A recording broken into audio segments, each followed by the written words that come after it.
So we're back after a break. I've refreshed myself. I have some nice cool water. The type of nice cool water that you might find in a forensic lab or in an autopsy room, which is where we are going to be finding one Ivy, but not Ivy Hayes. Why, it would seem...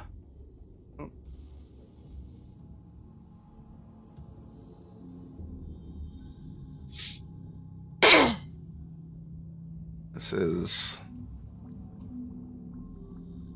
Well, Ivy, I'll have to pull a token out of art. So, Roll20 does a thing where, at least for me, a song title will just sort of stay frozen over the chat area or that margin. Yeah. Your name is there, so I'm just gonna drag. I'm gonna just drag the art token Because out here. of course it is. Why wouldn't it be? Apparently, there's some new type of Roll20 that's coming out, or like I don't know. I have a note about it at the very top of chat. It's called like Jumpgate. Jumpgate, yeah. And it said, "Oh, hey, here's all this. It's better." But I'm like, I don't know this, and I don't want to import anything because I don't know what this does. Yeah, it's buggy from what I know. Okay. Well, thankfully you don't have to import anything. You just click that you want to use it, and it makes a copy of the game for you. Oh. Well, I'm still too nervous because everything else is going wrong, so... But it's super buggy. I wouldn't bother with it yet. All right, Ivy. It is another night in the lab. You are currently working on someone. Ever since the events of the eclipse, you did get married. What's on your mind this night? There's a body you're working on. You're not the only person in the facility, but you're alone in the lab, and as you are most of the time. What are your thoughts as you're doing what you do? She's just focused in on the work. Trying to figure out how badly her husband's going to be coming home injured this time around. He tends to be a little bit reckless, but she just focuses in on her work. Does what needs to be done.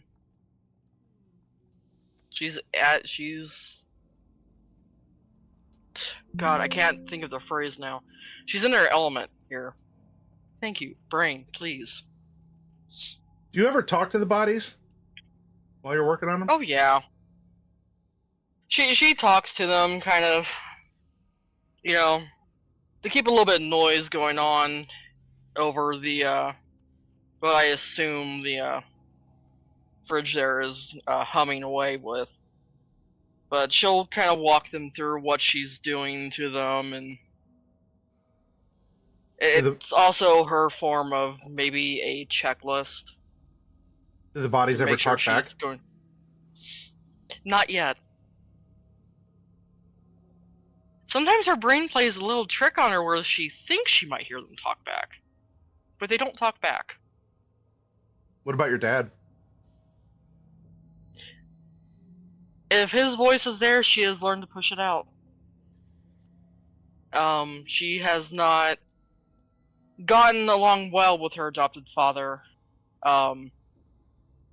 since her marriage.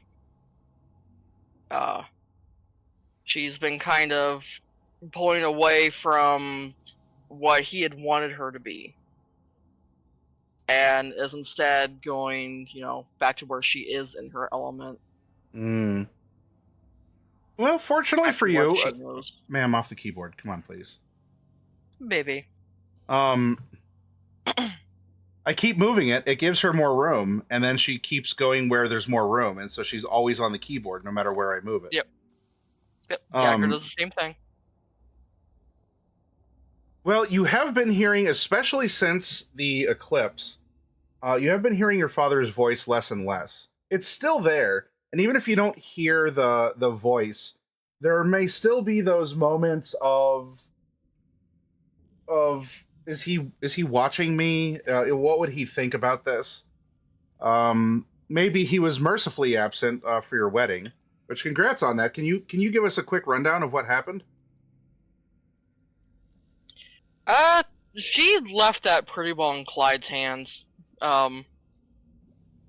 She's a simple person. Off the keyboard. I just see the scene go, yep. So if he like pestered her with questions or anything, she would have been like, okay, well, what about here? And it wasn't too big, but it was held at the Rock and Roll Hall of Fame, in which probably absolutely thrilled him. But it was a good night for her. All right. Get off that. Well, Chew. have you had any, if we're here looking over corpses and asking questions, have you felt anything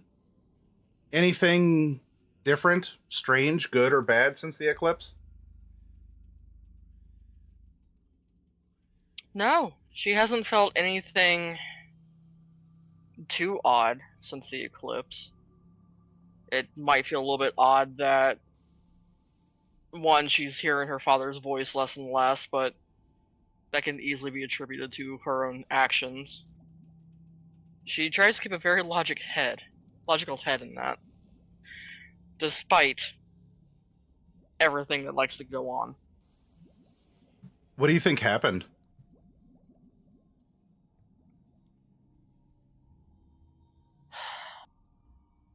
Yeah, a lot of chaos went on, because all she remembers is panic, being out, the sensation of flying, and then she is waking up underwater. Again. Not her favorite activity, but... And as you're thinking about water, and you're actually washing your hands, it's not that that's unusual. You have to do that often. But you notice that it just sort of coincided that you caught yourself thinking about that moment, about waking up underwater, you're washing your hands. From behind you, you hear, hey, Prez, I got another one for you. And it's the voice of of one of the lab assistants here. You can tell me his name, but he always calls you Prez, although I don't know if you would let him know that you got married, even though your last name isn't Hayes anymore. He's always called you Prez because of that. But what is this lab technician's name? Let's call him Bob. Okay. For lack of any better name. All right. He calls you Prez. You call him Bob. And that's probably neither of your actual names. So, he comes wheeling in. There's a body bag, black, zipped up. And as he said, I got another one for you. All right, what do we have this time? I guess check it out. Yep. Put gloves on, start the whole entire process of looking it over.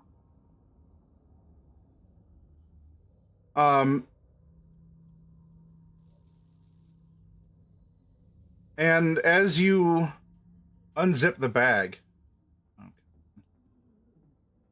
this is something else I don't like about the platform, is that it's hard to do this. You first unzip it, and you see your husband's face on the body in the bag.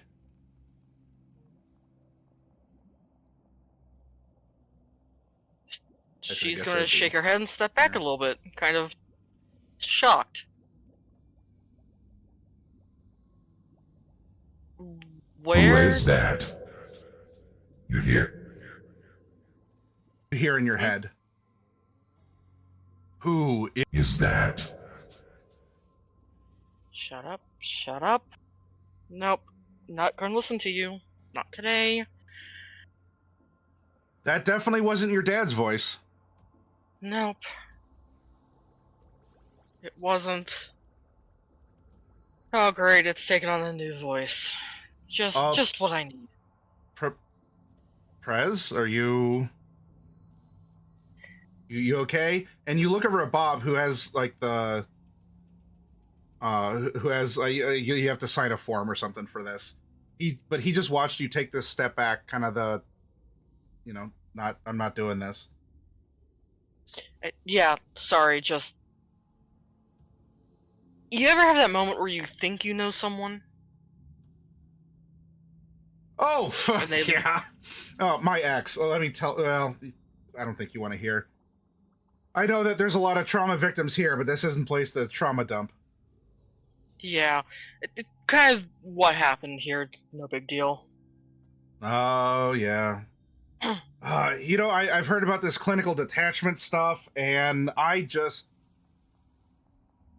know if I've fully gotten over it yet. It kind of squidges me out. She's just going to tilt her head a little bit, like, you'll get used to it in time. Didn't take me long. And she's going to hold her hand out for the form. Okay, he hands it over to you. She's going to look through it, see if there's any details that stick out. So you sign it. Bob takes off, and this other case is pretty much, well, he's wrapped up. So there's a new one to start working on. Also, did I lose cameras for Blue Joy and Specs here? Blue Joy's Nomming Spectre will be back momentarily. Oh, okay, got it. Yeah, it was crashing. So I needed to eat. Okay, yep. Do what you got to do. If you sent a note in Discord, I didn't see it. I don't have that up. I'm sorry. So as you're looking over, you unzip the body and you're getting things ready. Let me look inside.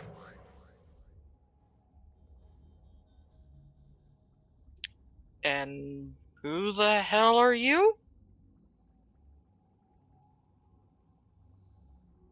You ask the corpse and the voice. She's asking the voice. No reply.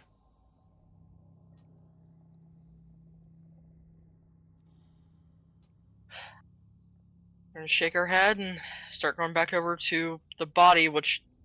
Does it still look like Clyde? Or... No, it doesn't. It looks like the generic paperwork describes, so-and-so, like, whatever, middle-aged male, blah, blah, blah, this, that. Oh, don't start doing this to me at work. Please don't start doing this to me at work.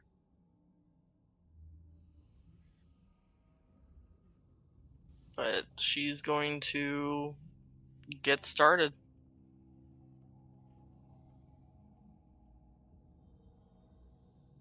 As you're going through the routine, and as you said, you seem to talk yourself through it, step by step. What is this part called?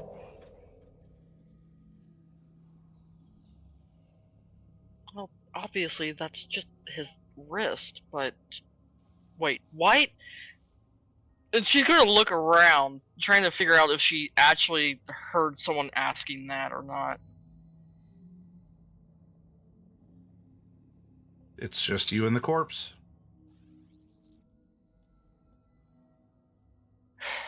Okay, you're losing it more than usual. She's gonna go back to work. There's a point where you're working on the corpse, and there's a the voice interjects once more. Show me what this box can teach me. And you're standing in front of the computer in the lab. You didn't wash your hands, by the way, but it's clear you've been typing on it a little bit because there's juices on the keyboard. How She's looking from the computer to the door, back to the computer. How the hell? Oh Lord, I'm. As you're looking around, you have that moment. You turn around from there, and Cheryl is in the lab, standing behind you. Cheryl, how the hell did you get in here? I've been in here for a moment now. I've been asking you a couple questions, and you didn't seem to respond.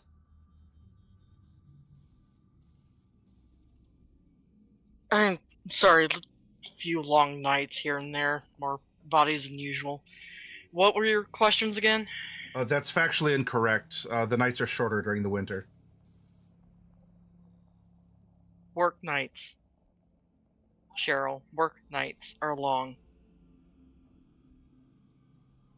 Yes, well... Time's a funny thing that way.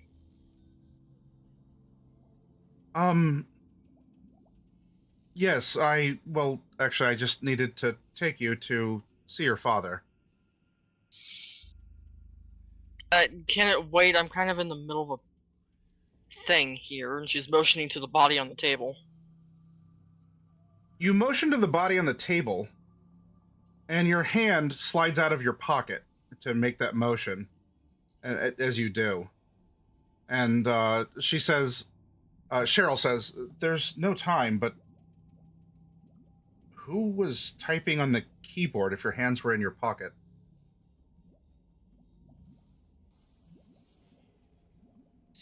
You know what?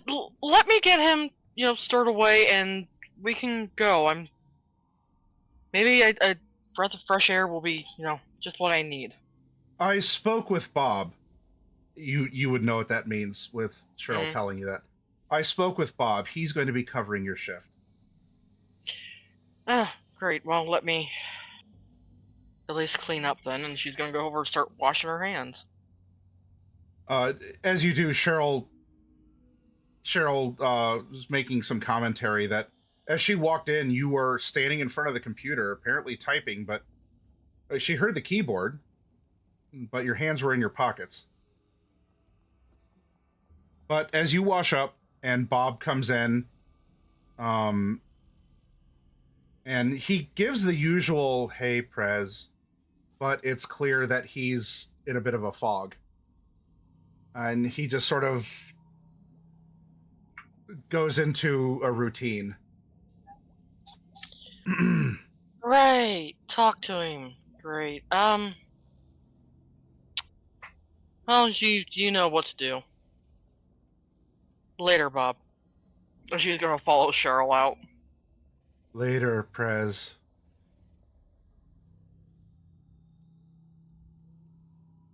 You follow her out. When you pass by, pardon. When you pass through the doorway to the lab, you're in a car.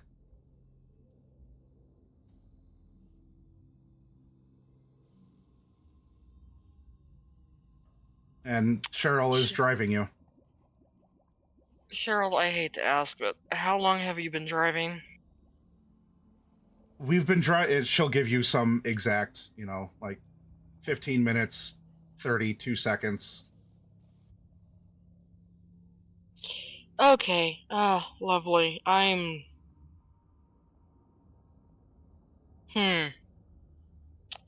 Why? Yeah, just the typical heads being crazier than normal. That's all. I don't Nothing new know, for but me. I've made a note to offer you empathy, or to try to work on that. Gee, thanks, you in sister dear. trouble? I actually don't know why I'm taking you to see your father. She would probably actually say, your father, my sire. Just to kind of twist that a little bit.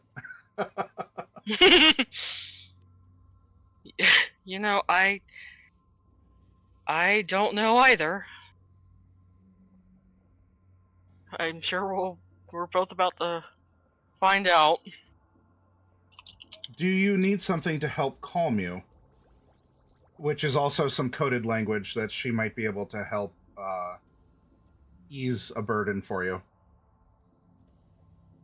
No, I've been doing alright otherwise, just...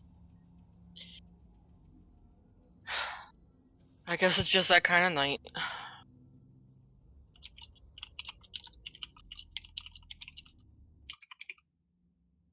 Yes, you've told me that 4 times already, Ivy. You're in front of the Quick and Erie Loans building. What have I been telling you? That it's been a night. I believed you the first time, and I still believe you, but I don't think it's necessary to repeat yourself.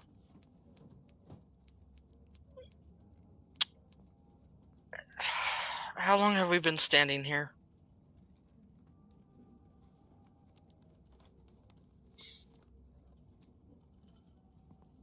What is time? Ignore the voice. Ignore the voice. Can't deal with this. Nope. I refuse. Right. Well, Ivy, why don't you come in with me? Here. I guess take my arm if you need to. She's not going to take the arm. She's just going to walk alongside her.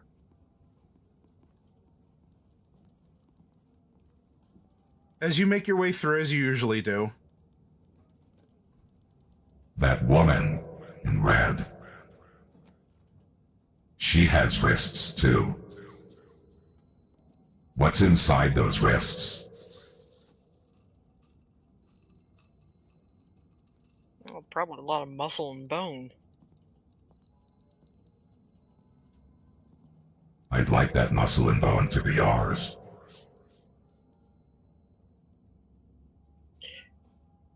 No. No, that's not ours. We don't touch that. And you get this woman goes walking by. She has some papers. Just sort of smiles. She knows you. She's one of the usual, third shift office people. It just kind of gives you like a sort of a look, like, okay, it's a little weird, but I'm gonna smile because you have privilege here. I need to remember to stop talking to myself out loud.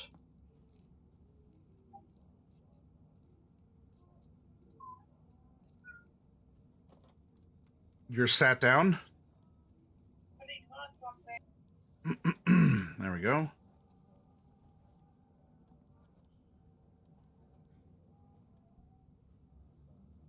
Oh, come on. I gotta zoom in. And Sorry about that. You're all right.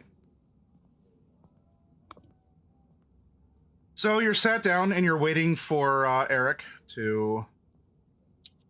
You're waiting for Eric to come by, and Cheryl leaves you here, as she has something that she needs to attend to in the office pool. As you sit here in this office, and you've done this, how many times now? How many times have you done this? Too many to count. Far too many to count. What is rabies? And she's going to go into a perfect definition of what rabies is. Is this electric box different than the one in the lab?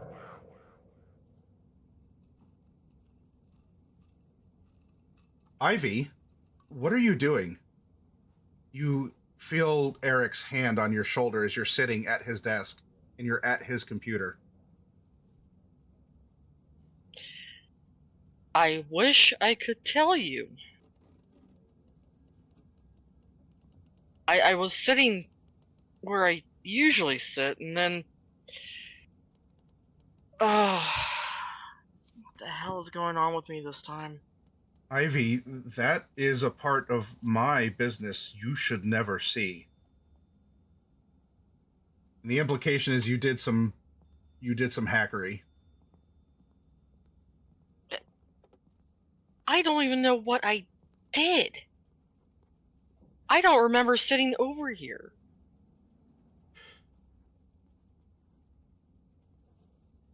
He looks so he does the there's a stereotype of like the youth pastor that turns their hat around and sits backward in the chair.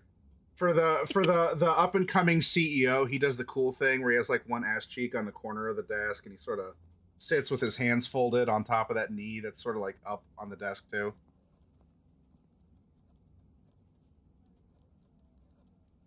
Do we need to contact your sire? You might be suffering from something that I don't know if I can help you beyond some temporary measures. It's possible.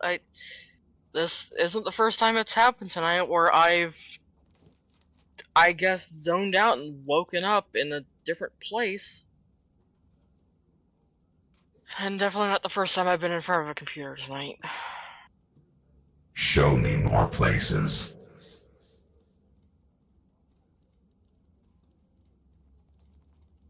She is ignoring it. Tell you what, She has already gotten odd looks. She is ignoring that one. I appreciate that you clearly used a blush of life before coming into my building. Yet you're looking rather pale for it. Why don't you get some fresh air? Walk with me. Besides, there's someone I'd like to introduce you to. Alright. She'll follow along. You go to the executive elevator that's going to lead you up to East of Eden.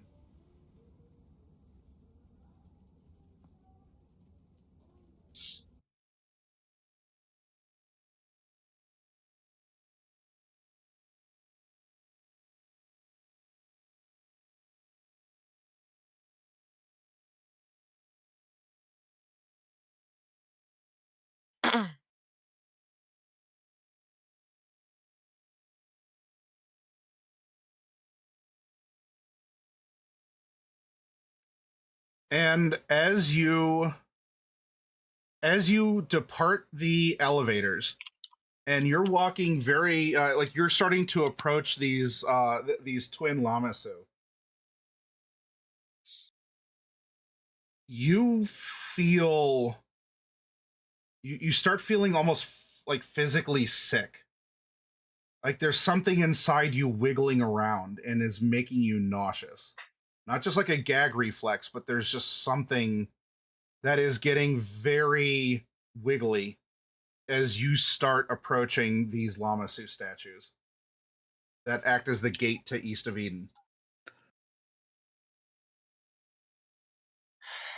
She is going to ignore it and push on. So probably making some kind of face as she goes. I'm going to need you. I need you to. Well, you could just spend a willpower and suppress it. Otherwise, this is going to start sending you into a panic. I will spend the willpower. Okay. I've got willpower to spend. All right. You hold it back. Eric doesn't say anything. He's trying to keep a very like austere face. Cheryl is back though, and she shows you as much compassion as maybe at any point in time, or especially lately, where she at least puts a hand on your shoulder as you're kind of like swallowing down this feeling, maybe even literally. Ivy, are you all right? Yeah, it's a long story, and I'm not sure you'd believe me if I told you. Your pessimism in me is noted. But all right, let's continue.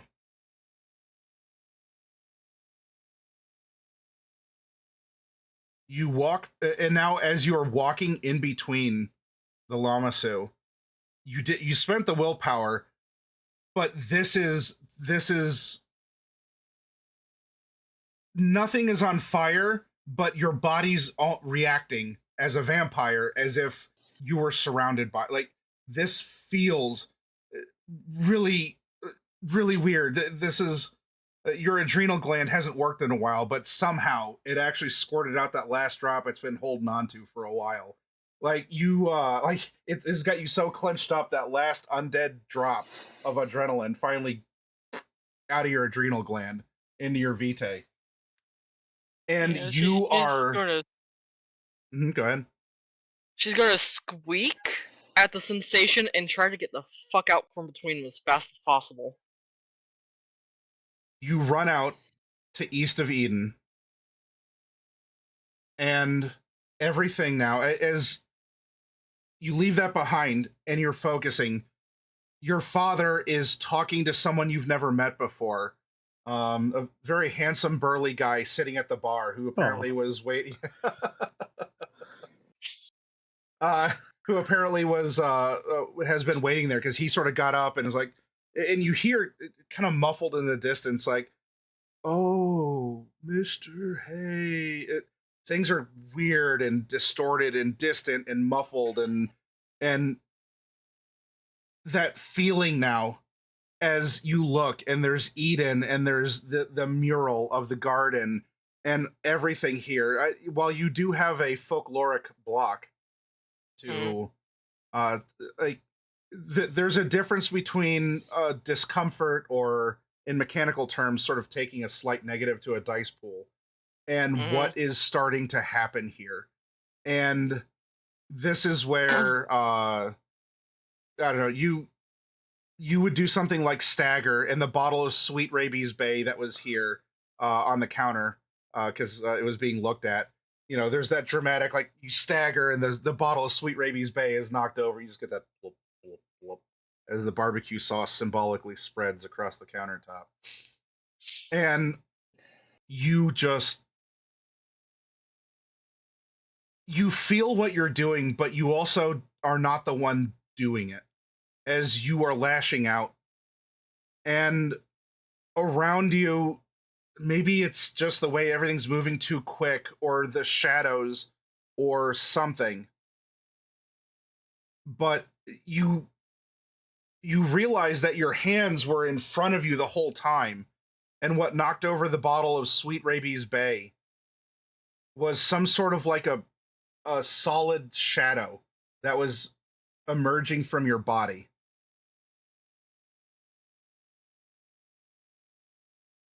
As you just get this loop-de-loo roller coaster, I'm gonna puke feeling everywhere in your body. Everything is swirling around you. East of Eden, the Lamasus, Adam and Eve, and the serpent, and the tree of knowledge, and all of these other things that your father had put into this rooftop garden, which, I mean, to him, it's sterile corporate bullshit who just wants to pander to people who believe in, you know, whatever backwards bullshit that they do. But they're the ones with money, and he wants it. But there's something in you, which in a part is you, because of your natural folkloric tendency. But whatever is happening has taken that slight, like, I don't like this. And this is pure primal squidginess. It's been ramped up. And you are lashing out with hands, and not even a strobe effect is flashing light. There's a strobing effect of shadow coming off of you, and you collapse forward and you send some bottles flying, and you convulse in the middle here.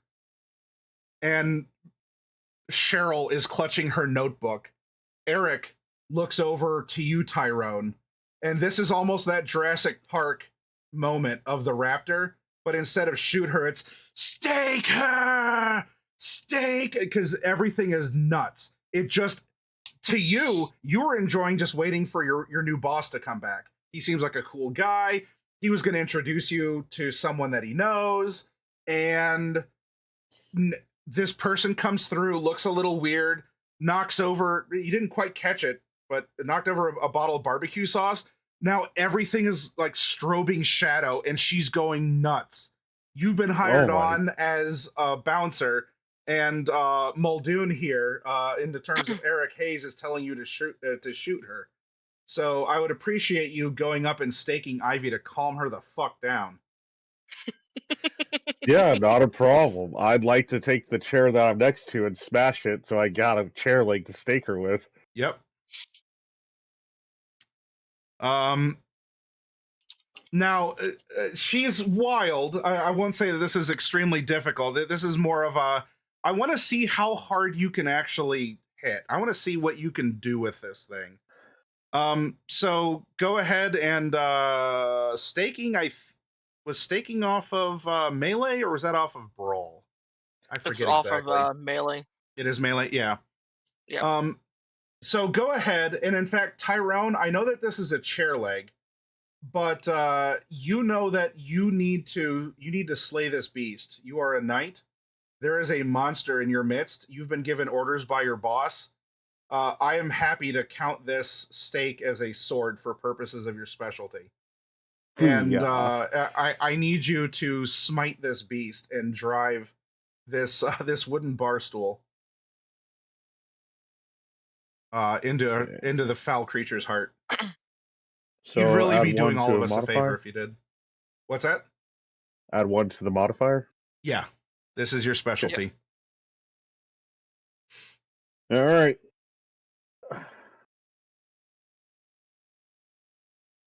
Jesus. Okay. I need you to take a nap, kid. Yeah. For Don Yeah. Quixote. Yeah, if that's your one-liner, if there's something you have to say, like you're fighting off these shadowy tendrils even as you're going to just like punch in this wood. I hate to stick it to you, lady. Chef's kiss. Thank you. And Ivy, that's your introduction. I Now- get staked upon first meeting. I'm so sorry. The curious thing, and this will cycle back, Clyde, you did talk to Ivy. Though you may notice that we didn't have that as a part of her intro. But you did talk to her, and this is actually taking place on the same night. So I'll leave that dangling out there. Rose! Hi. Surely nothing bad will happen to you. I'm in danger. Pardon me. You. In fact, we're going to go back to here. Your night. Well, where we meet you anyway. Oh, not that. There we go. You are on 77 North. And you are with your sire.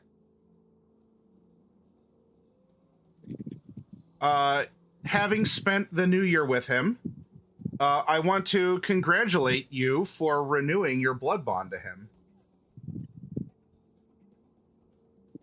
And he is you went out of town for this. He does have a particular a fondness for you, of protectiveness, property, territory, in a sense. Not that it's in a dehumanizing fashion, but you're kept close. Though he does know that you need to also experience things for yourself in order to grow. But hence that bond just isn't fading, and you are still bloodbound to him. What are your thoughts on that? If we have some inner monologue. She thinking back to some of the previous events of One Last Day, she remembers seeing him like super wolfed out and feral. And she remembers at that time thinking like, oh man, what if something happened to him where I suddenly was on my own and I didn't have that blood? And feeling almost kind of sick at the thought of like, almost feeling like a junkie in a way. But she's also right now simultaneously riding that high. So it's a mix of emotions. She's happy she got her blood renewed. But in the pit of her stomach, there's a little bit of, it's not that she doesn't like him, she just doesn't like having to like him. She wants it to be her choice. And right now it's kind of not.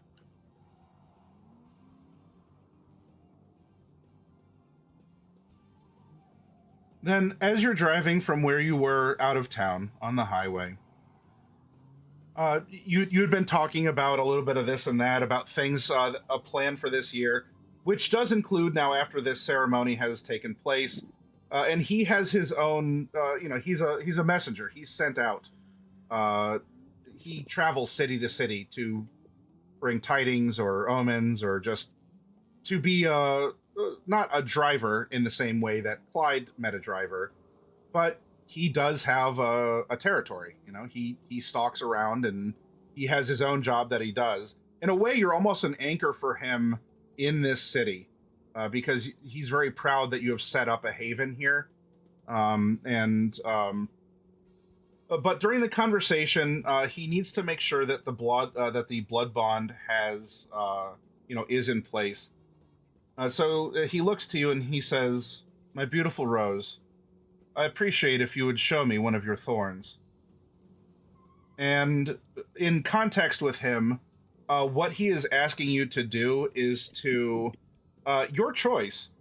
He would like you to remove the skin from the tip of one of your fingers to show him the tip of your finger bone. Oof.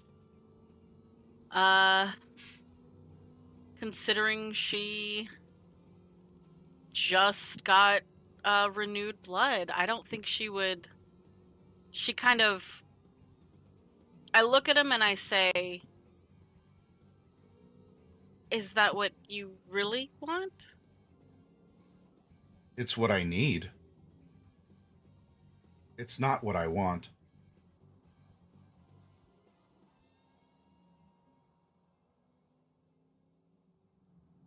I don't know if I want to fight this or not. The world is full of danger, and I need to know that I can rely on you.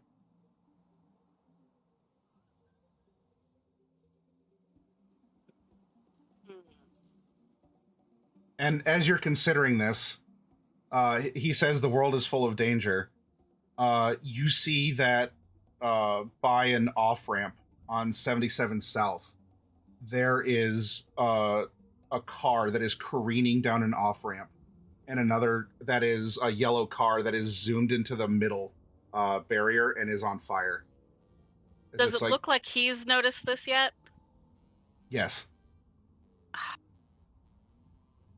In that case, I'll just go, like, "Oh my gosh, what's going on over there?" And just hope he drops it. The world is a dangerous place, my Rose. Show me one of your thorns. I will take my middle finger and use my fangs to slice the skin open and hold up the finger. Sans skin.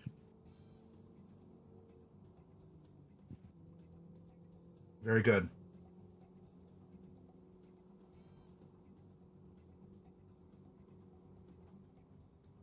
I'm going to be away for a while. I know that I can count on you. And in return, you know that you can contact me if there's something that I can do, even while away. You did well with the ceremony, and with proving that the blood we share still holds. This is a new year. I want you to grow. want you to become more powerful, more savvy. There's a small territory you've already claimed. Expand it. And the way he's saying this isn't a command, but it's always been an expectation. No. Not that there's anything you could do right now anyway from the car with a de-sleeved middle finger, but...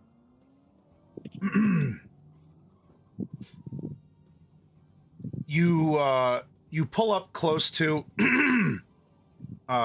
he knows where your haven is. In fact, can you describe it? Is it what kind of a place is your haven?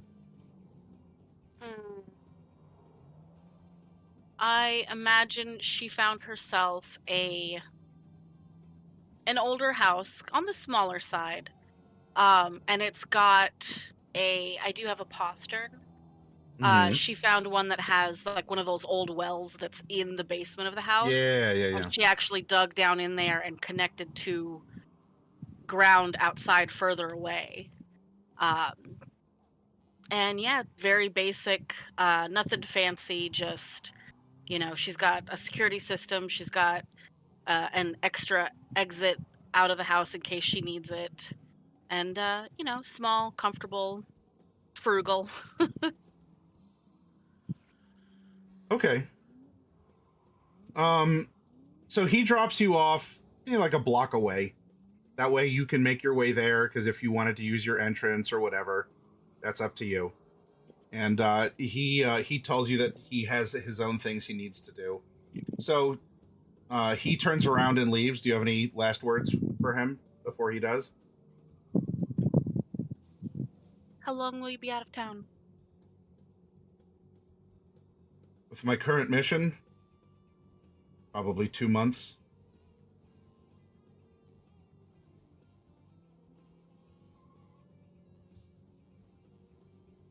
All right. And then I shall see you again. Like, he could probably tell Rose is kind of miffed that he's going to be gone for 2 months. But he drops you off, and he leaves you to walk to your haven.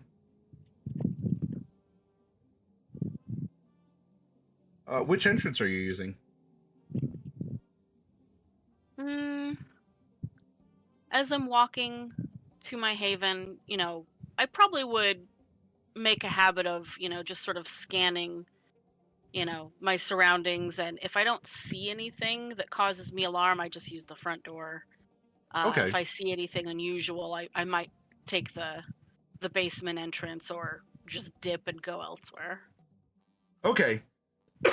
So, as a part of the strategy anyway, you were just walking by this random house because you've been walking this whole block, which is part of why he dropped you off early. This also lets you scan your territory, your haven. And you do notice it looks like someone had tried to get into your front door. There's some evidence of some scuffs or some scratches. Nothing that is like claws or someone was hacking at it with a sword or something, but it looks like there was some kind of tampering going on. Though your door isn't open, your security system seemingly worked.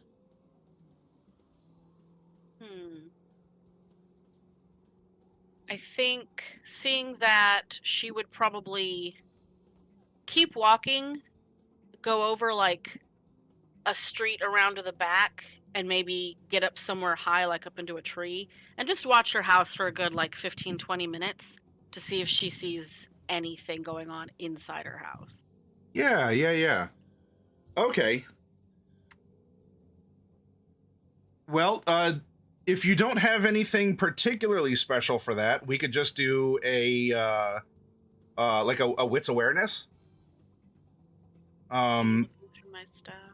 Though if you have any particular specialties or disciplines or something that you think would come in handy with your skulking or your perching or something. I could do some feral whispers. I will need a rouse check for that, though. I'm going to do Feral Whispers. Let me do my rouse check. I get hungrier. But I'm gonna try to get some sort of small critters, like maybe a rat or something, and ask them to, I'll describe to them how to get into the house through the well, and ask them to run through the house real quick and see if there's anybody there. Okay. And I'll be looking from the outside. Sure. You talk to this little critter. It hobbles away, and takes a while for it to do so. Maybe a half hour later, it comes back, and it's sort of pawing at the. Did you climb up in a tree? You said. Yeah, somewhere up high, either a tree or, if there's a dark wall nearby that I know about. Okay. Well, it goes to the base of the tree and it's sort of like. I jump down.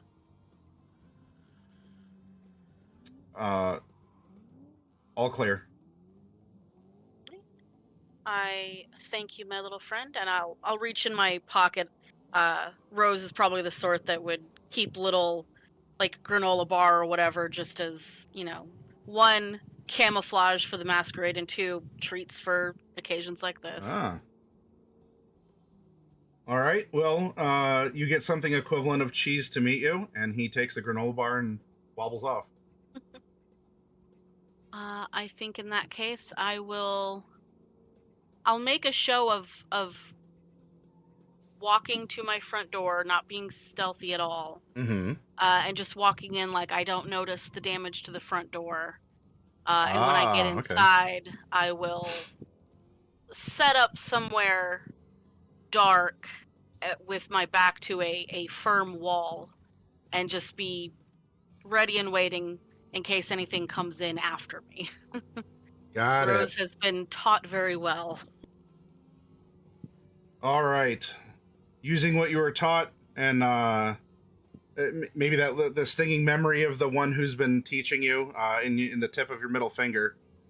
Did you keep that, or did you you have a bandage on your finger? I feel like I would have, maybe put the skin back on, realigned it, and then licked it to see if I could get the wound to close. Maybe. It just sort of makes your fingertips spin on your bone. Then I hold it there for the time that I'm, watching the house and hope that it starts to got it to reconnect. All right. So you're poised. You're hoping that your fingertip will sort of reattach, because otherwise you just have this little skeletal bone poking out. And there's a 3 slow, methodical knocks at your front door.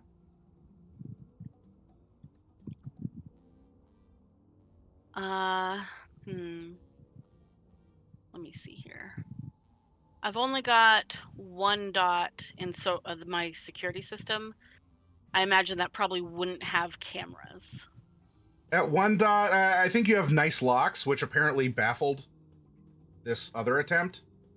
But unless you're taking something more specific or more expensive of an investment. I will try to peep out the window, but stay far enough back that maybe they hopefully don't notice me and see who it is. Okay. Well, are you looking through a peephole in the door, or are you looking out a window by the door? I don't want to be at the peephole in case someone starts shooting. Okay, got it. So she's going to be off to the side and kind of try to look through. There's someone at your door who looks like kind of like a detective. Like almost a comically routine, tan trench coat, the hat.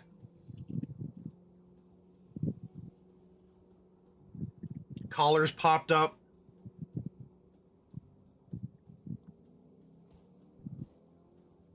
And you can see as there's this an extension of the arm and another.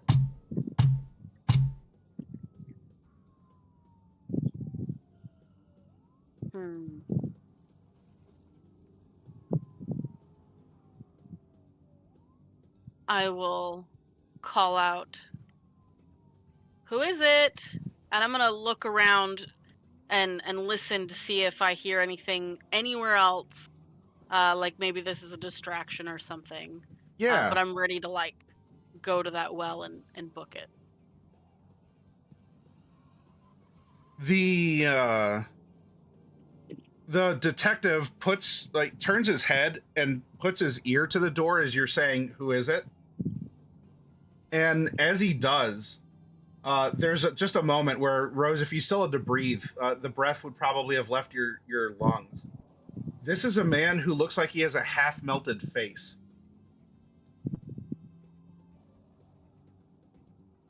Rose?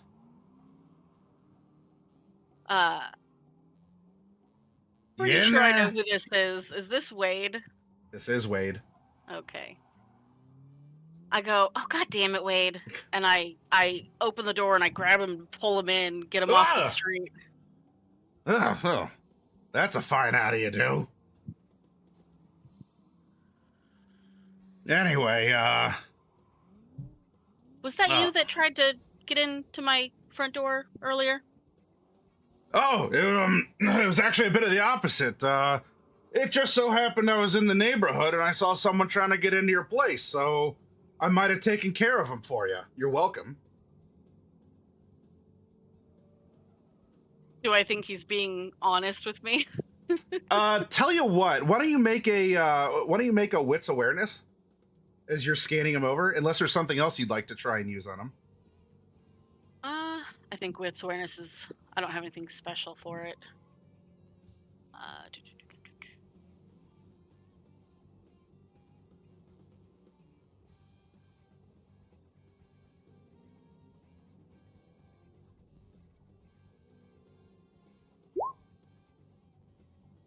Oh, nice. 3. Okay.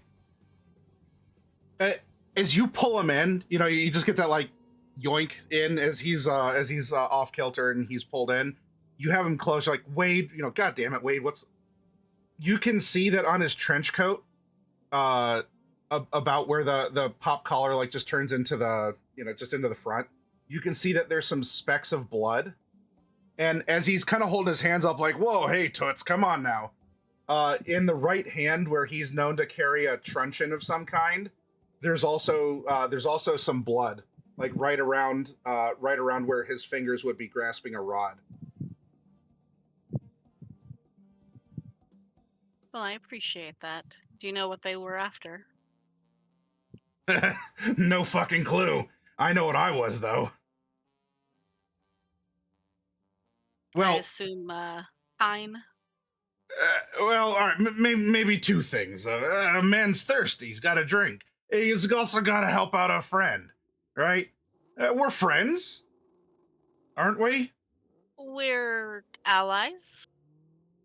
You know what? Fuck it. It's a start. I'll take it.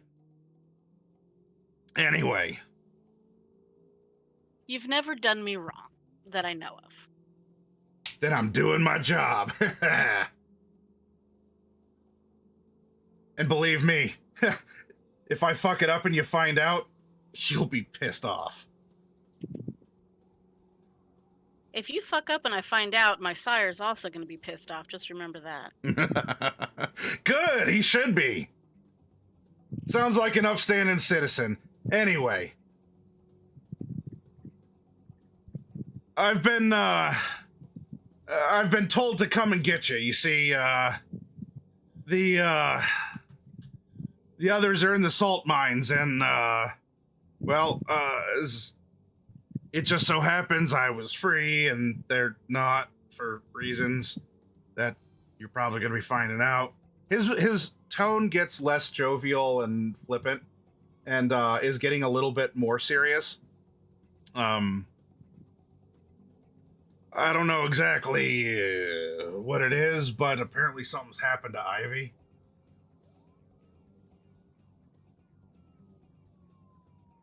You know, if you want to be my friend, you'll give me a little bit more than that. A little bit more of a heads up so I know what I'm in for. Yeah, I get it. Shit rolls downhill, Toots. I'm giving you what I got. If you want to talk to someone who knows more, you gotta come with me. Have you gotten to meet Angel? We've met once or twice, briefly. Good. It'll be less awkward. Come on. Right? Well, that is if this place is good to go.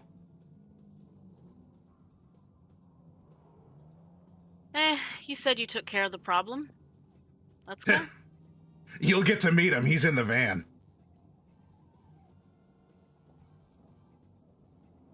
I follow him out. I lock up.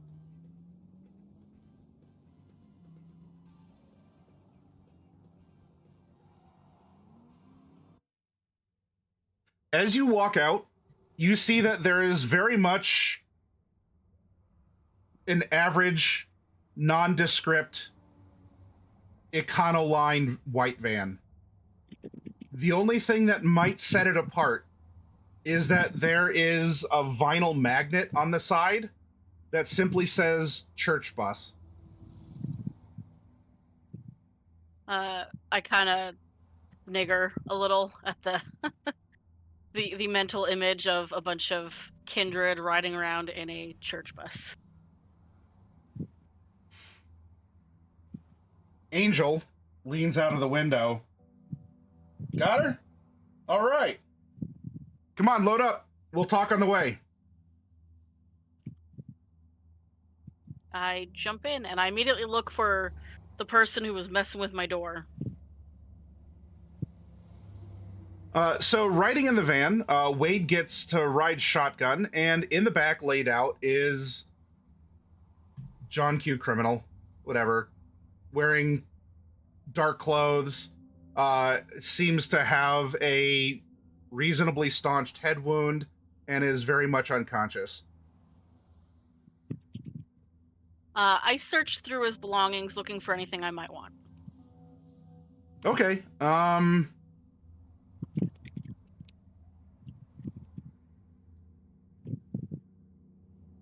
As you're going through, Wade tells you, slim pickings, really.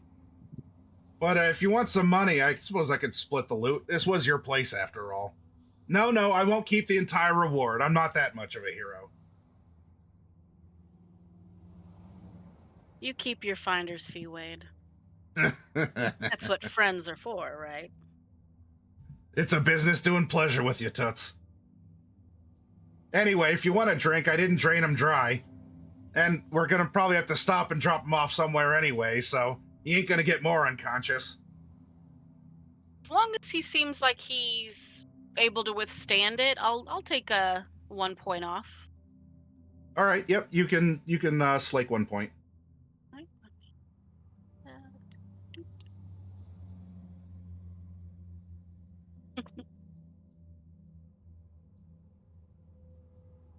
And there's Angel. He's always been rather upbeat, kind of bubbly. Yeah, so you start driving in the back. He tells you that you're going to the salt mines. And how this is going to work is you are going to get to ask 3 questions before you arrive at the salt mines. What are your 3 questions? I, as the ST, am telling you that to measure the passage of time. Angel's not being a contriving bitch. Yeah. He could be, but he's not. My brief experience with Angel has taught me that, he'll share what he can, but he will ultimately, protect his masters. But yes. I'll ask him...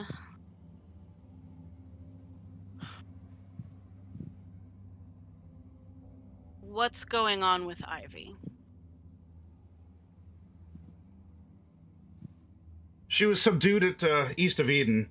I don't exactly know the details other than she had to be staked. She is still... she hasn't suffered final death. But she was staked and she was bound. I guess they have her wrapped up in like a white tablecloth or something. And, well, I transported her to the mines after some series of phone calls was made from her father.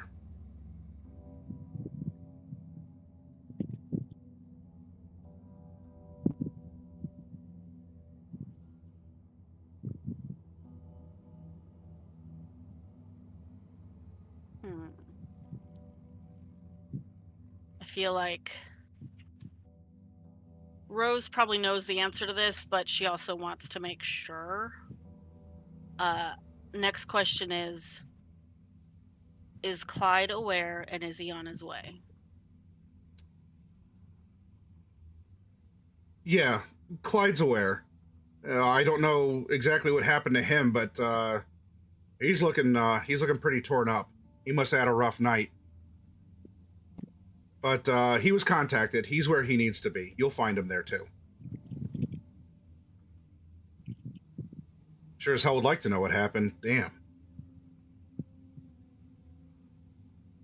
Last question, Angel. I trust your input and your experience. Thank you. Any advice?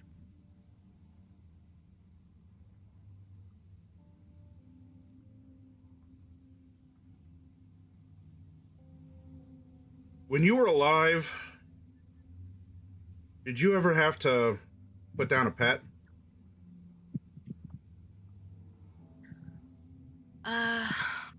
Not personally, but my parents had to put down my pet for me while I was away. I agreed with their decision once it was explained to me. Just remember that being a vampire is a lot like being a pet. And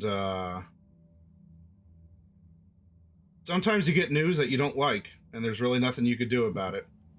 Price is too high, or there's just nothing you can do about it. It's a lot easier when you're human. You tend to have a lot more answers to things. But being the state that you're in, you can get fucked up in ways that people don't even know how to approach. That could be the case here. My advice is to brace yourself, and if you have to make a tough decision, then make a tough decision. You have a lot more on life ahead of you, so brace yourself. Let's hope it doesn't come down to that, but I appreciate the insight. I hope not. Ivy, a couple times that I've met her, Ivy's fine by me. Never gave me any trouble. Maybe a little sass, a little suspicion, but I mean, come on. Vampires, right?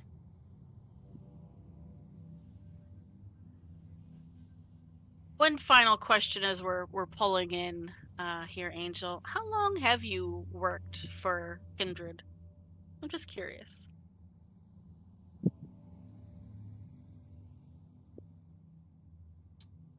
As you're getting out of the van,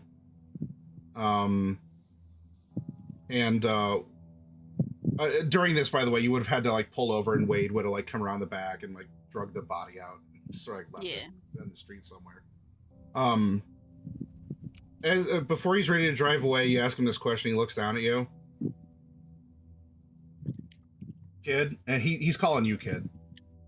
Kid, there ain't no turning back for me. I'm in it. So make the best of what you got. Rolls up the, or no, he reaches down. He tries to have that final moment. Reaches down. It's not automatic. This is awkward. And he has to roll up the window, and then he drives off. Wade. I wouldn't even blink at him calling me kid. With the people I've seen in Kindred Society, people that look like they're, super young are like, hundreds of years old. So you're dropped off at the docks Wade takes you through. Of course, you got to wear your protective equipment. You got to have the vest and the hat and everything. You go down. Wade makes commentary. This is not your first time in the salt mines, correct? Correct.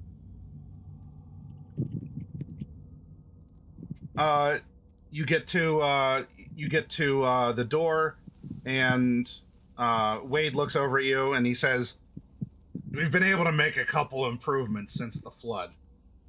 And there's a little switch somewhere that he seems to flick, and it kind of... And Wade's a fucking piece of shit. Who built this? By the way, it was the Nos. I was gonna say, wasn't that you guys? He gives it a couple technical taps, and the salt wall rises up.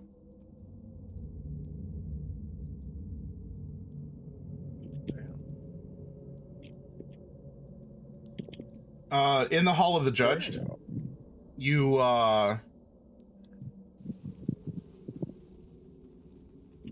the spirit is still here, and if anything else, this hallway might have almost been enhanced by being flooded for a while. It's smoothed out some of the harsher features of the Art Deco, like Oscar-style statues that are in various poses of penance or seeking forgiveness or shame or other things. But it's made them look almost as melted as Wade. The emotion conveys even if it looks a little bit different. And so he's guiding you down. There's two ways you can go. I choose the path least traveled. And that's the one without the tracks. And that's where they're at. Straying from the path. This is the fucking path we have to go down. He's murmuring to himself about some slight from 2 games ago. And he takes you down the left path. And after a short while, this isn't exactly some labyrinthine place. You find yourself in a large alcove. And there is Clyde, Tyrone. Ivy is presumably there because she is wrapped kind of like a mummy.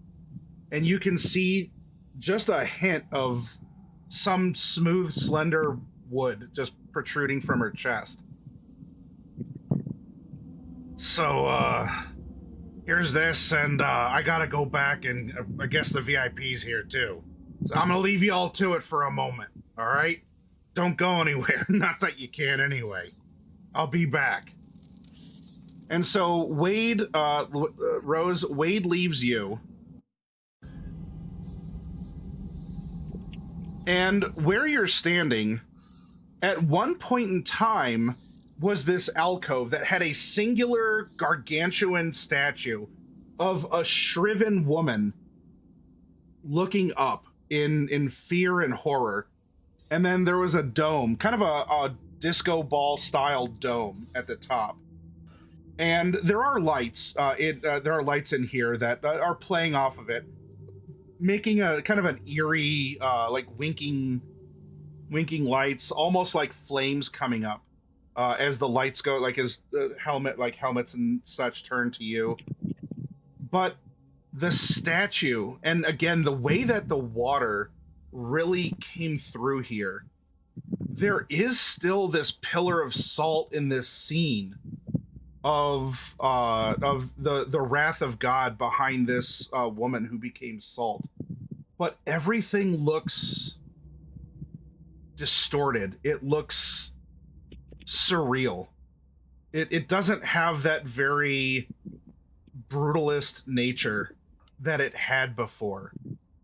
Now it flows and it's smooth. And you still get the idea of what's there, which maybe to you that makes it creepy, or maybe you don't care because it's not really your thing. But whereas at least there was undeniable, there's a woman going like this up at a reflective dome in this in this chamber at the end of the stray path, now everything has this weird flowing twist to it.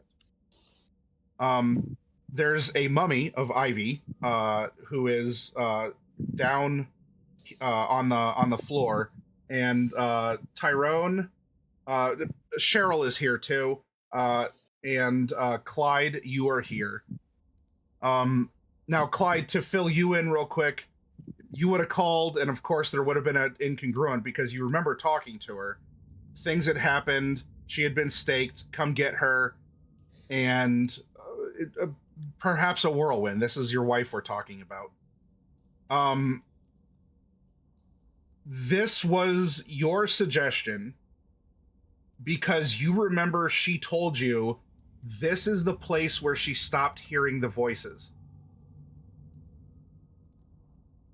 When she was under the ground surrounded by salt, she stopped hearing voices. Oh. Oh, yeah. All right. Well, finally, seeing my wife, my beautiful, gorgeous wife. I'm gonna kneel down, looking like I had a rough night with a cheese grater, and I'm sorry. One last. Madame Dulac is here as well. She's the leader of the Nos in the city. There, you can still look like a cheese grater. I forgot to tell you, she's here, as she was the original facilitator of getting you in here as well. The sheriff is not present, by the way. The sheriff nor other hounds or scourges, but Madame Dulac is here. Anyway, so she's not saying anything. Your commentary, but I wanted you all to know that this kind of major NPC is present. Anyway, sorry about that. No problem. All right.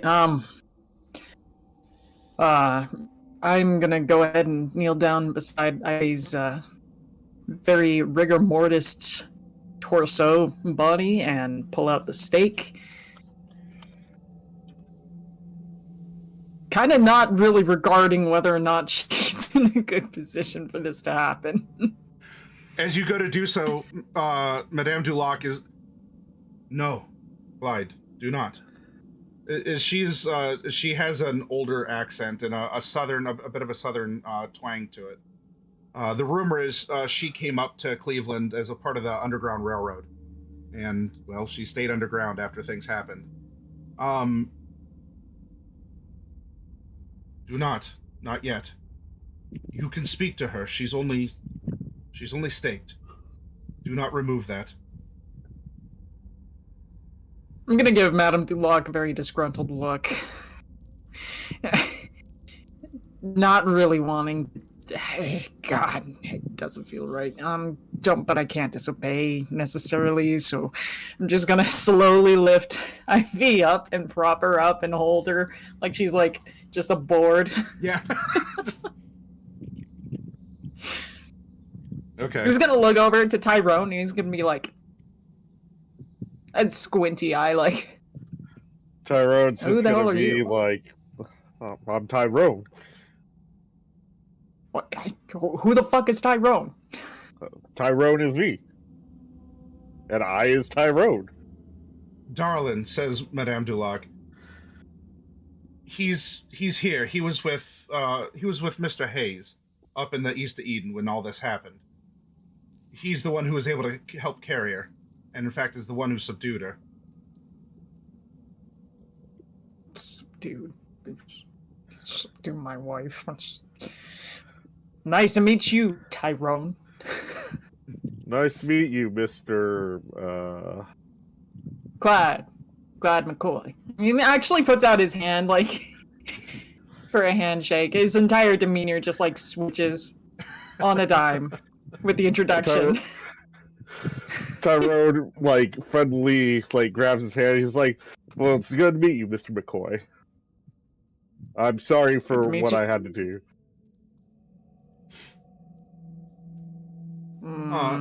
We'll talk about it later. Right. Madam! I've done what I can to help secure her. I know a little bit of the old ways from when I was young, though I don't suspect that Ivy's troubles are over. There's someone that is coming by, at my own request, apparently the prince had a visitor of business in town who might be able to help out. So I called in a favor owed in order to lend some assistance expediently. This is Ivy.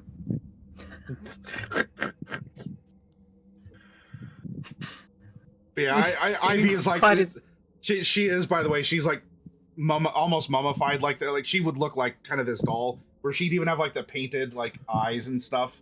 As a Can I just like quasi voodoo setup has been made to secure her.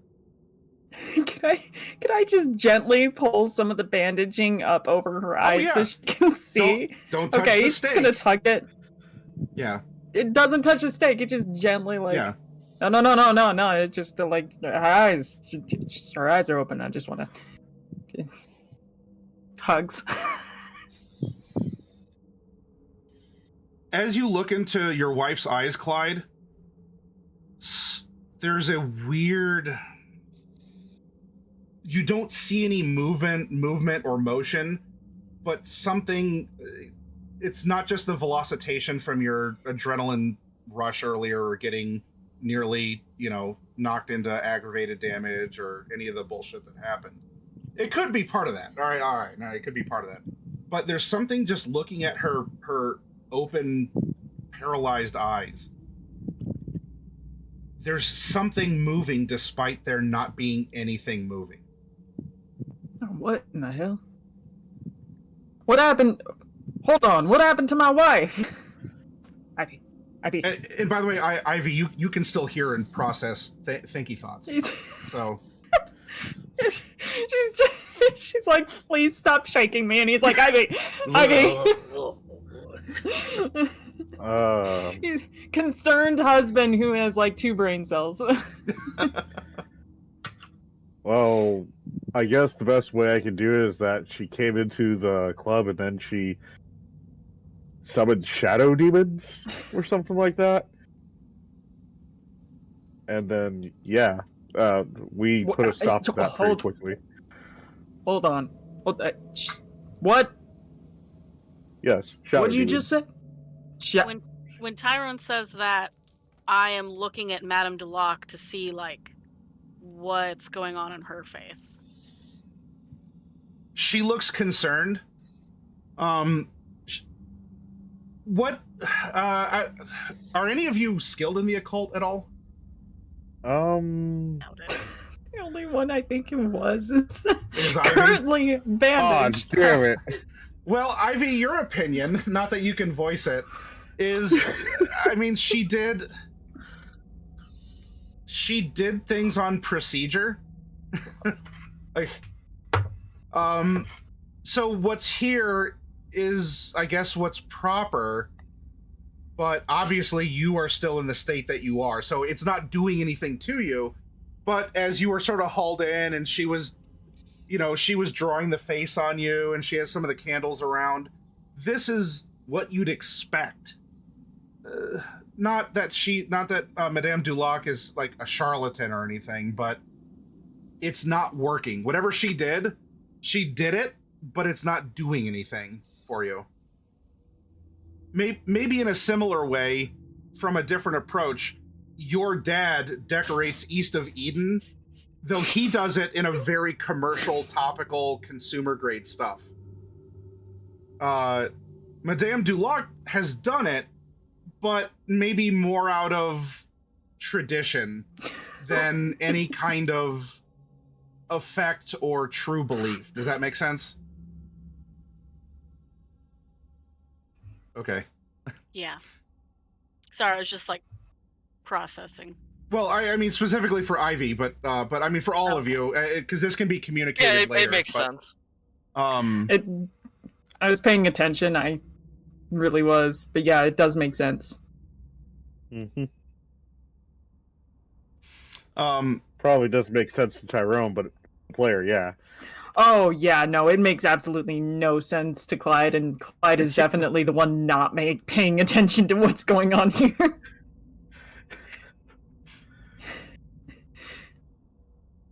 Okay, well, Any other exchanges you all would like to have about your nights or what's happening? If you have a question for Madame Dulac, she's here, and Wade went to go get a VIP who apparently was here to do business with the prince, but Madame Dulac, being the primogen of the Nos, made a call and said something's gone on. What can we do? Because this is a problem. Yeah. Well, Madame Dulac, primogen, Madame Dulac. I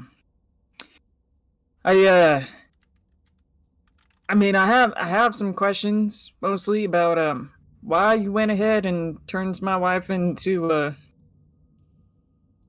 fun little doll toy here. Look, doll eyes was a euphemism. It wasn't supposed to be literal. She'll get into why she did the things that she did, but it's either lost on you or you don't actually care what she's saying. But she'll go, "Oh, the candles are this." It's, I mean, you're treating a trauma patient with tea leaves and crystal healing. Yeah, he's gonna nod whizzically, and then once Madame Dulac is done, he's gonna be like, "I have no fucking clue what you just said. I apologize." So, what are we supposed to do? If I can't just unstake her, what am I? How am I supposed to go about this? You need one of those like waifu pillows for this scene. Yes. God.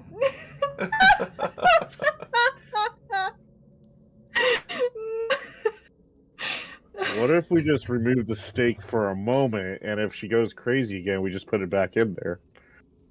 I thought that was definitely my thought. Until we know Madame more, Dulac? I don't want that stake out. If anything, Tyrone, you saw what she did in East of Eden. And that could very well happen again. Now, this is apparently a place that was important to her in some way. The salt may help. I don't know the ways of her kind. I don't want to take risks until someone who knows more than I can make a guess. But she said she don't hear the voices when she's down here. In fact, most of us kind of have a... What's it? If I remember right, it's like a muffled feeling overall. Plus, I mean, I'm pretty good at this. I could just do it again.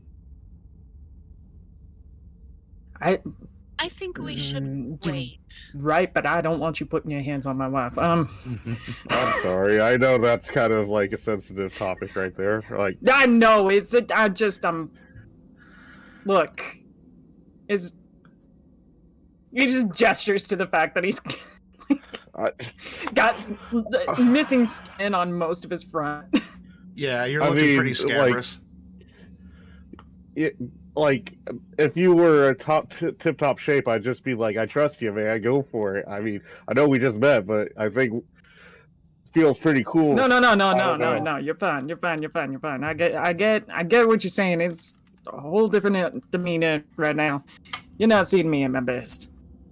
Also, you're definitely not seeing me at my worst, but you're not seeing me at my best. I'll take the current version, no probs. I guess we'll just wait for a bit then. Like, who is this VIP? What's all happen? Yeah, what are we?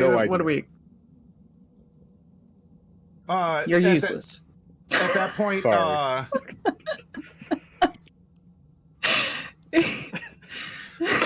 pardon. I'm sorry, Maddie. You're fine. I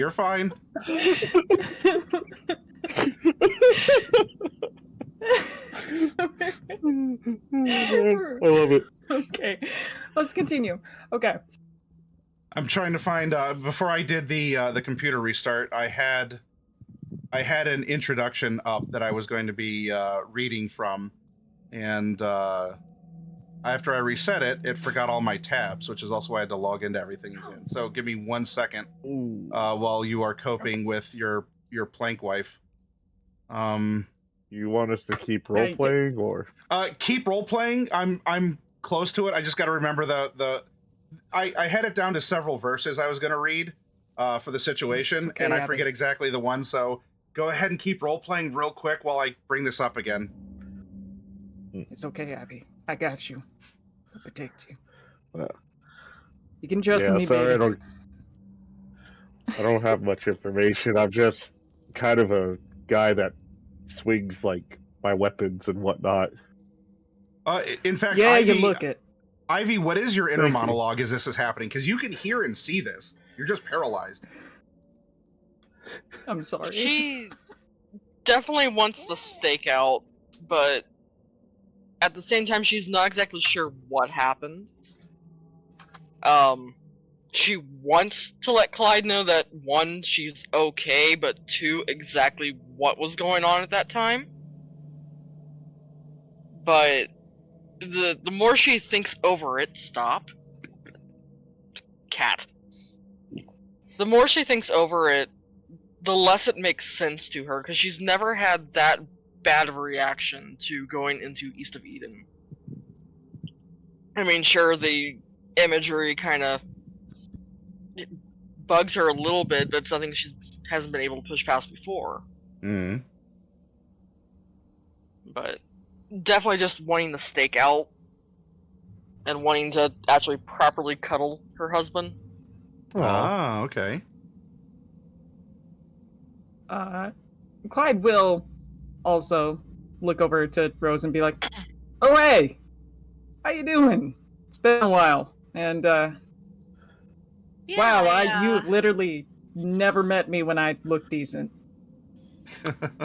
Well, I did see a little bit of chaos on the freeway earlier tonight. I think I caught a glimpse of you, but it was very chaotic, and you were on an off ramp, and I was going the other way. But Oh hell yeah!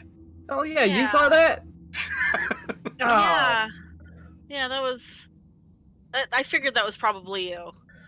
Wait, what happened? Seems like your vibe. Yeah. God, yeah. All right, well, You know, look at me. I'm famous. I know we've only worked together, you know, a little bit, but I know how important Ivy is to you.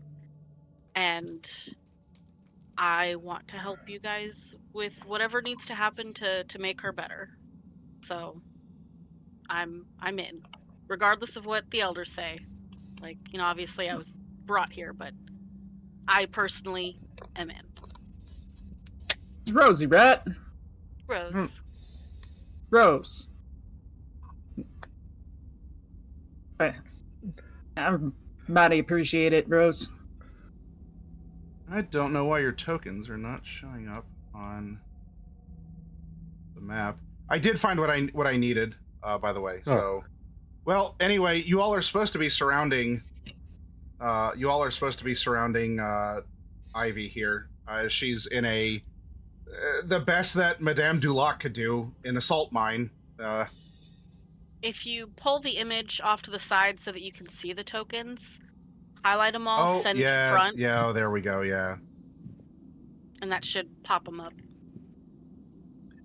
You don't think Ivy's mad that I stabbed her, do you? Nah, We'll she find out stabbed me a couple eventually. times. I'm starting to think it's a Grayton now. 1, 2. I mean, that was my first time eating her. Oh god. Oh my god. Let me tell you, doll eyes. Good old doll eyes. God, we've been together through the best and worst of times, haven't we, babe? Yeah, we have. She's the rev to my engine, the keys to my heart, and I ride or die down the highway of hell. I've nearly met Final Death twice in company, and well, I think I've died probably 1,000 times over in her arms. Aww. She's crazy. Like an actual psychopath. God, do I love a woman who could kill me. Honestly, I really find that heartwarming. I'm glad that you found someone like that. Yeah, brother. She's my girl. I'm sorry, Ivy. She's probably like, I'm going to kill you when I get out of this. I will Yeah. do my best You're to. getting to learn what your husband really thinks, though, in an emergency. I guess that's something. Yeah.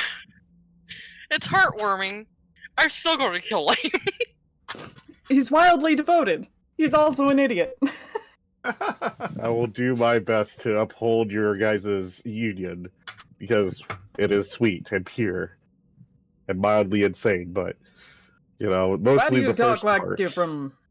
Mildly. Why do you talk like you're from medieval times? Ah, yes. I hang out with a few people, and there's this one gentleman that really was into the Renaissance, and it's really rubbed off on me. I can't stop. So usually I say my lord, my ladies, sirs, so on. And occasionally my old life kind of comes back out, and I'd say, we're gonna skull fuck him or something. But, right now, You bit of a mix there. Yeah, all right, Sir Siegfried. Whatever you say. Wade shows up. Tyrone. Sorry to interrupt the get together. I'm sure y'all didn't go anywhere. I have someone here who might be able to help Ivy. And there's a woman. Sorry, did anyone else cut out? Oh, can you hear me? Hello? Hello? I hear you. You can? I can hear you. Okay. A woman steps into the melted. Okay, I can hear you now. Okay. A woman steps into the melted chamber, and she is dressed as if she was going to a funeral. All in black veil, very elegant, classic outfit. Larger woman, shorter stature, and is this? She speaks with maybe some sort of. Well, I don't know. Do any of you speak languages that are not English, or have any sort of anything? Como estas? Okay. The best you have is Embossing maybe Restless Scott. Eastern Europe, wherever that is on the map. I don't know. Buenos noches. He's That's- right. Konnichiwa. Quiet. Rose is just these idiots. I am here at special request, as I was told that we have a unique situation, and she has an old-fashioned house-to-house call doctor's bag as well that she's toting in, and she looks around everywhere. She carries herself sternly but politely. Like Rose, she'll say, "Excuse me," as she tries to get by you.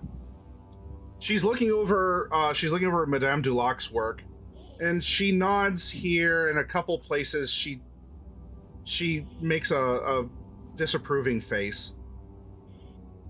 Checks everywhere else. All right. I believe that we can try to enhance the defenses such that we can remove this stake. Now, if you all will help me. And she starts bringing things out of her bag. There's some candles. There's a skull. There's some other occult instruments. How many dots in occult do you have, Ivy? Let me see. 1 billion. One. One. Okay. Just one. It's more than anyone else, but even then you're like, oh, this is the good shit. Okay, like it's more than just you don't need a new occult. We have a cult at home. Madame Duloc's is a cult at home. Like, this is the real stuff, though. Like, this is the stuff. And the way that she carries herself is with an air of professionalism, of measure. as she's making some scrollings, and this is, I don't know, she's preparing for some kind of magic, maybe? If any of you did, well, I don't know. Out of character, you're welcome to take guesses, but in character, what are each of your characters thinking as you see something that's a lot more determined and detailed of a cult? Not just, well, here's candles, we're in a salt chamber. Let's treat her kind of like a voodoo doll and keep her pinned. Like, this is the laymen among you are getting this is some real occult shit vibes from what she's setting up. What are your thoughts? Some powerful witchcraft is about to happen.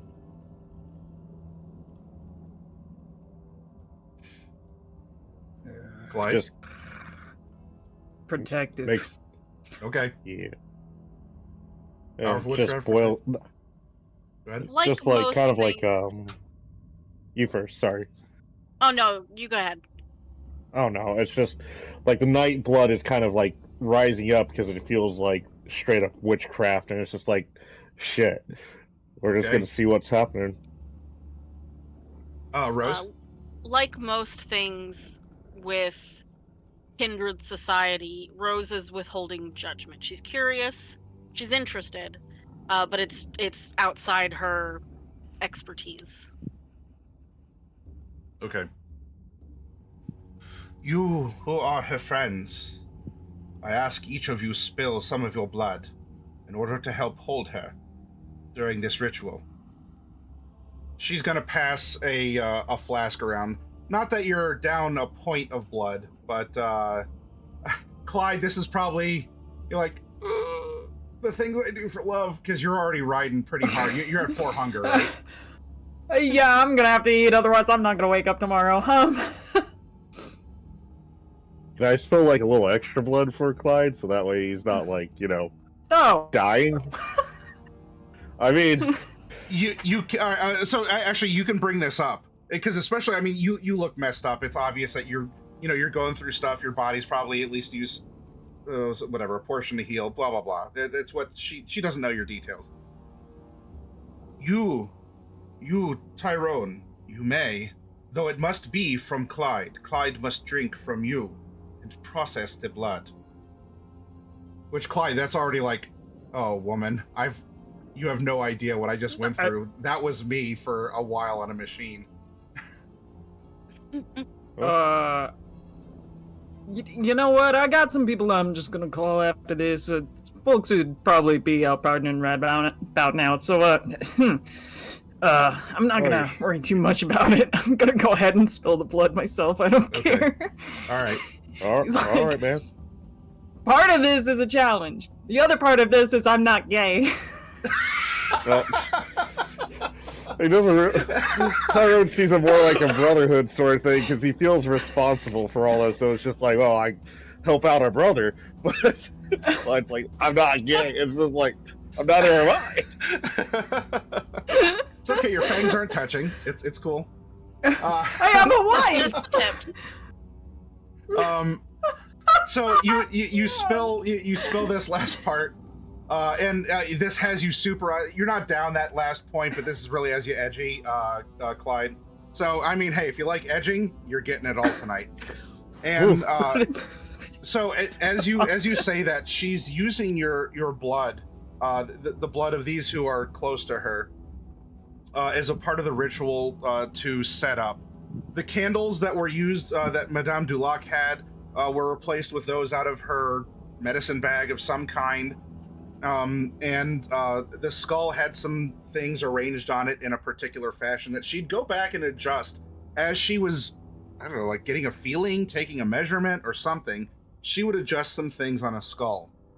Then she is standing at your feet, Ivy, and the others of you are at the other corners here. It seems like she could still use a decent amount of what Madame Dulac had set up. It's just amateur hour versus a professional. And so she starts incanting in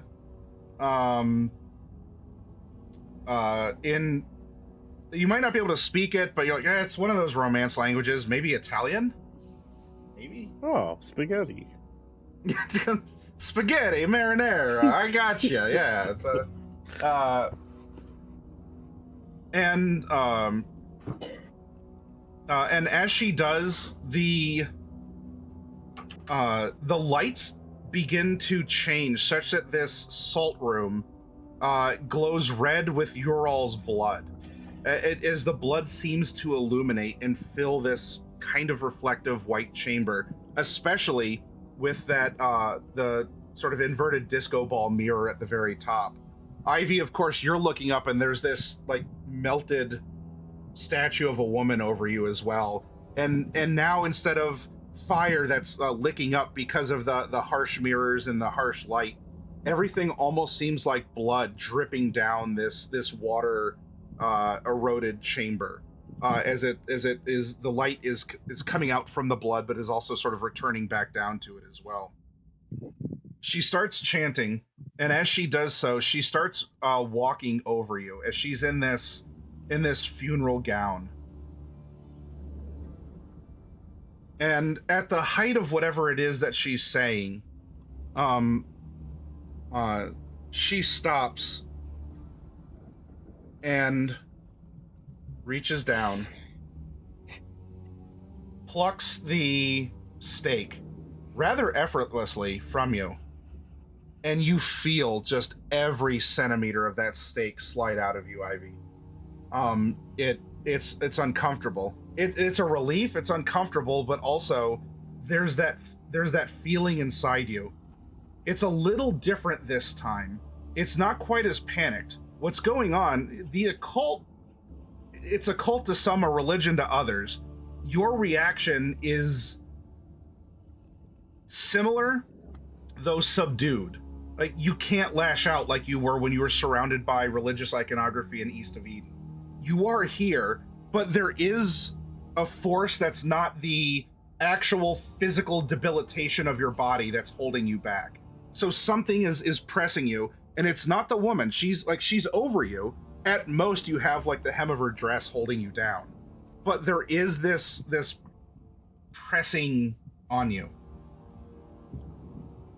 and you all can see as this happens, as the last of the stake clears her chest. You'd swear are wisps of smoke that would come out of the wound, except they kind of curl and then are sucked back into her body. Smoke doesn't do that. Very important question. Does that look familiar? Yes. You had zoomies around such a thing. Yeah, I did. I was bouncing off the walls, trying not to let those things touch me. God, damn it! No! And now that the stake is removed, Ivy, if there are some things that you want to say in sort of short bursts or a stutter, you can. Clyde, you can see that there is where you felt motion but didn't see it in her eyes. I'll narrate one thing, Ivy. You can actually bend your neck and look over to your husband. Clyde, you see that there's sort of a black motion in her eyes that's swirling. Ivy, do you want to say something? Yeah. Yeah, the first thing out of her mouth is Clyde. Ivy. Oh, baby. Babe.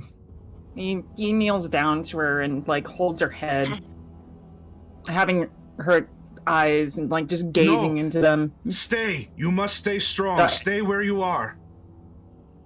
As you start moving close, her body starts convulsing a little bit. Keep the pressure. Shit. Babe, I'm ready. A king will reign in righteousness, and rulers will rule with justice.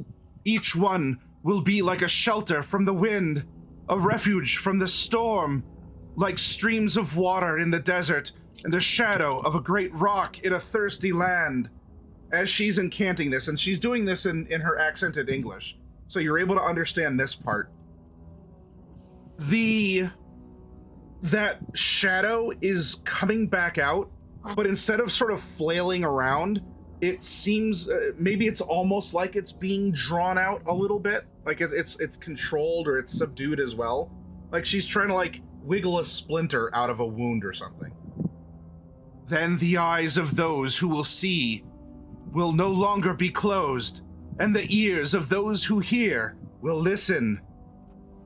The fearful heart will know and understand, and the stammering tongue will be fluent and clear. Any commentary? I'm not finished, but you can interject something to each other or in your mind. I don't have anything. For the most part, Clyde is just, he's trying to stay out of the circle, but like every part of him is just screaming, begging to be like right next to her side, holding her head, just whispering and letting her know that he's there for her. He's right there. Okay. And so at the outside of the circle where they want him to be, he's doing precisely that. Does this feel like she's spouting a prophecy or incantation? Are you versed in any kind of religion or occultism? I don't think so. Let me double check.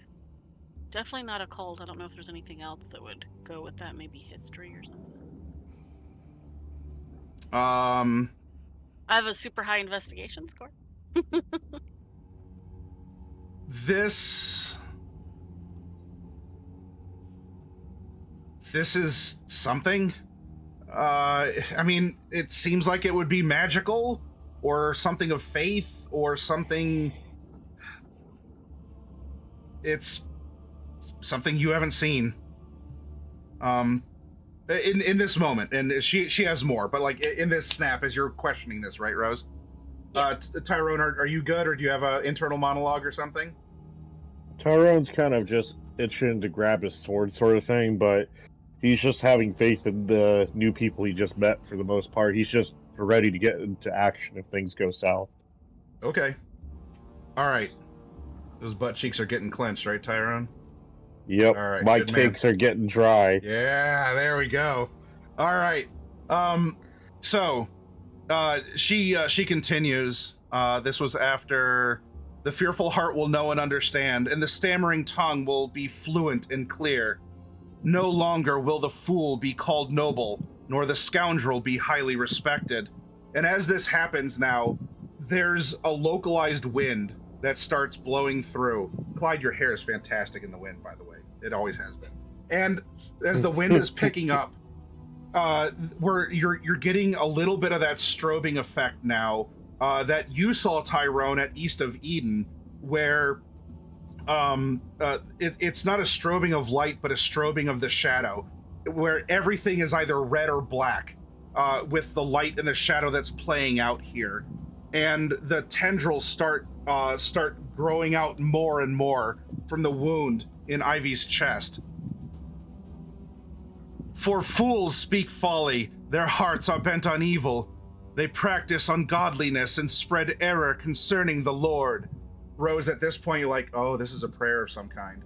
Okay. The hungry they leave empty, and from the thirsty they withhold water. And everything is whipping around even more now. And her voice rises. These tendrils are shooting out, but not as violently as they were. But they're caressing. They're contained by this red light bathed salt room. As they go and they press, but they're not going through the salt. They would hit it and curl around and tap at it, exploring as well. Scoundrels use wicked methods. They make up evil schemes to destroy the poor with lies, even when the plea of the needy is just. But the noble make noble plans, and by noble deeds they stand. And at that point, there's the wind has given way to an unearthly screaming, just a directionless noise that is everything.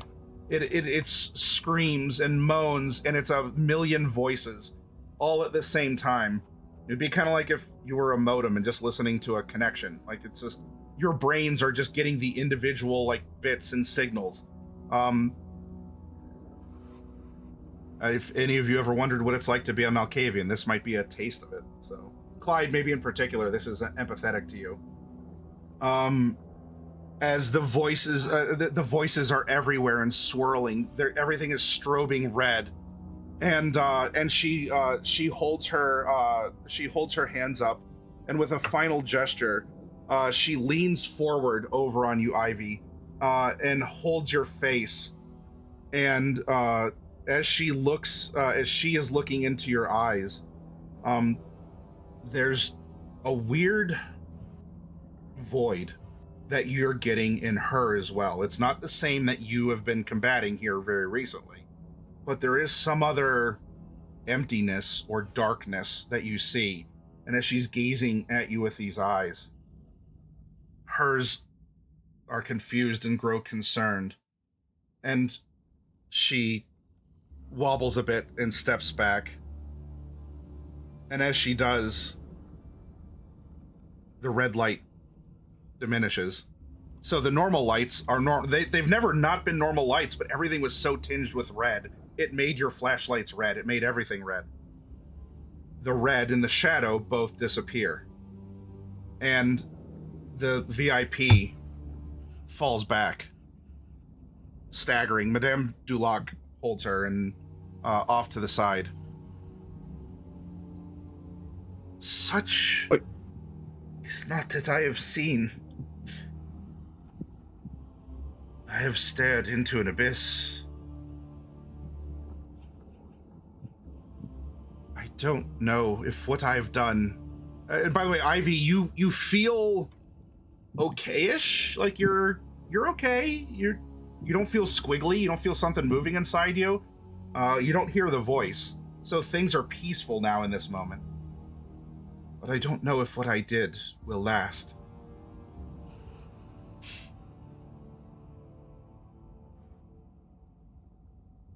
Ivy? She's gonna start sitting up, kind of just flexing her fingers to loosen the muscles again. What? What the hell happened? Shadow demons. I'm sorry, who are you? Sorry, I'm Tyrone. I stabbed you earlier. I'm sorry about that. You know, I think in this case I should be thanking you.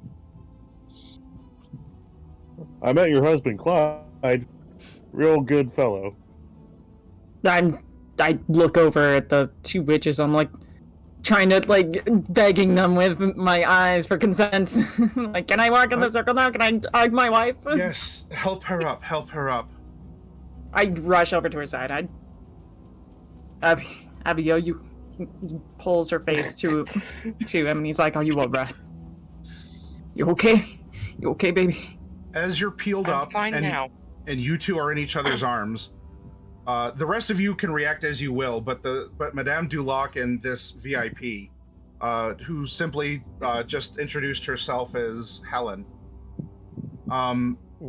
those two gasp, and they take several steps back, as where Ivy had been laying down, under her, black inky markings in the white salt. This would be more in the shape of her body than what you're seeing. I don't know what you're talking about. It looks just like Ivy to me. See? They're literally the same picture. Oh. Well, that can't be good. Clyde's gonna help Ivy up and just pull her aside from that. This is not good, Helen says. This is most not good. She kneels down, and she might read it. She's giving a concerted effort to do so. I don't suppose any of you speak ancient, nearly dead tongues? No, Nope. not unless movie Just knowledge say, comes hey, into I don't play. know what you did after a weird eclipse, so figured I'd ask. I got married. That's it. Yeah, well, Yep. I mean, I got really good with swords. okay. I could rip someone's heart out and start chanting Kali Ma, Kali Ma. That's about it. That could be an ancient language right there. This is beyond what I can help. I don't know how long what I did will last. This is terrible. I must tell the prince. He must inform the Chantry. You Oh, want to hold tell on, me hold what's on, going hold on on. first? I'm sorry, what does this all mean? Like, she's okay now, right? I think this is a temporary reprieve at best. Helen walks over to you, Tyrone, and she puts kind of a quivering hand on your shoulder. She is okay, only for now. But I've just been able to abate what has happened.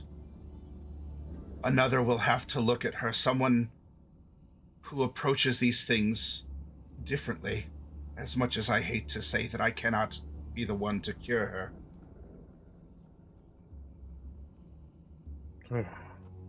Well, thank you for what you've done so far. I know we appreciate it. Yes. I must go and talk to the prince. He must tell the Chantry. I don't know what to do. Wait. Not No, Oh. hold on. Okay. Can we just can we? This is Clyde to this woman. Yeah. Can we wait on the game plan? Maybe it's. How about this? Look, if you bring this up, that's not gonna get Ivy killed, is it? Like, you're not. Mr. McCoy, I don't know.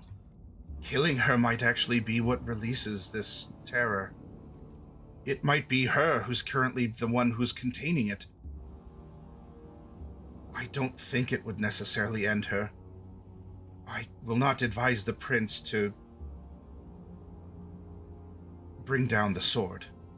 Not before she sees some others. The Chantry least of all. I would not advise any sort of final death or executions myself. Preferably, if you have to bring it up, I'm a hound. Just put it on me, okay? Whatever happens. I would just rest put it for on me. now, Hound, and I would commit yourself to be vigilant over your wife. And if she shows signs of rabies, so to speak, you must do what you must do.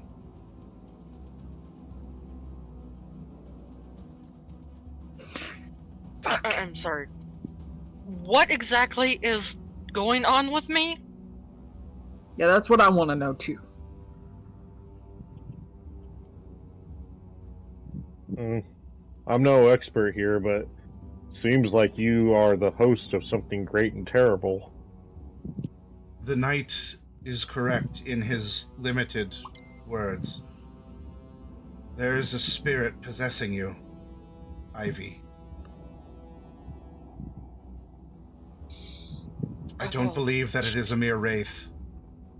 I think that it is something more. Oh, that would explain so much. But how the absolute hell did I get a spirit in me?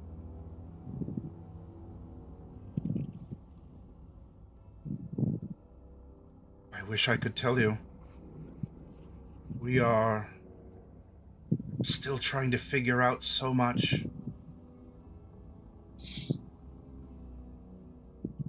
Another set of eyes, another discipline perhaps, can help you.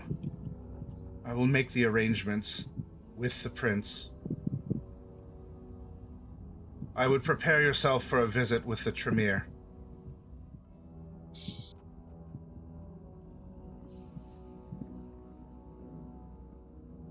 Now, of course, she says this. For any of you who have an inkling of politics, the way she says this, she's absolutely not a Tremere. Oh yeah, and she doesn't look like a Tremere. No offense. Ooh, Yeah, is she a Hekata? just over here.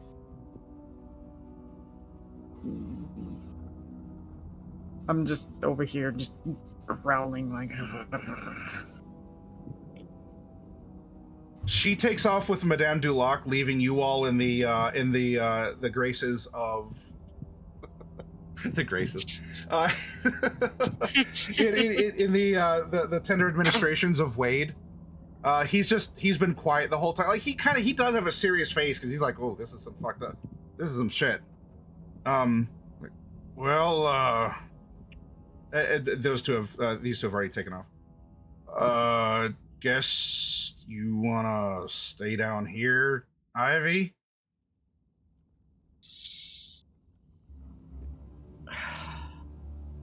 Well, I kind of need to get a better shirt on. She's motioning to the hole in her shirt now.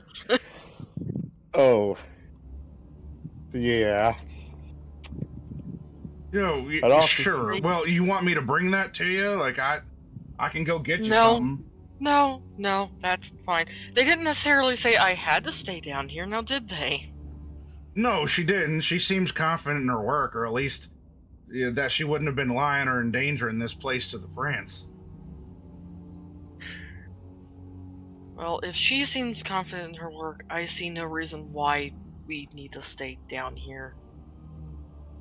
Though the moment shit starts to go weird in my head again, we can just head back down this way, no problem. Yeah, no problem. I'll swing by and get you if. Well, wait, no, Clyde probably would do that first. Yeah. Yeah. Should we document this strange symbols in the ground for later use? Any of you have a phone? Because I don't know where mine vanished to at the moment. Clyde pulls out his phone, and it's just like this shitty Nokia flip phone. It just Tyrone just gestures at his clothing and it's just like, does it look like I got a phone? Rose, please tell me you have a better phone than this.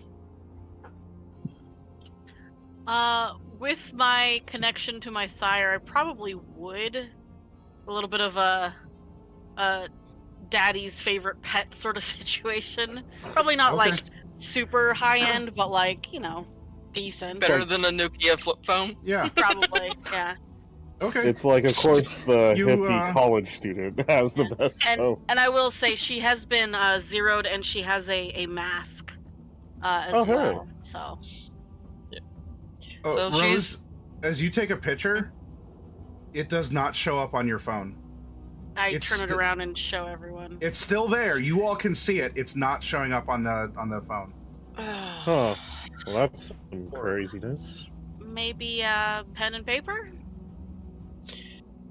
Is anyone good at drawing? Give me the pen and paper, I'll see if I can get it down. I do got this paper towels in my pocket. Here we go. It's like Eden rooftop bar napkins. You just like stash that. Well, you never know when you're gonna need to go to a bathroom and clean yourself up a little bit. I was just being prepared. Oh my god! And Clyde has like a pen, like a nice fountain pen, in his, on his person at all times for autographs. And she's going to use the napkins and the pen to just try to copy it as best she can.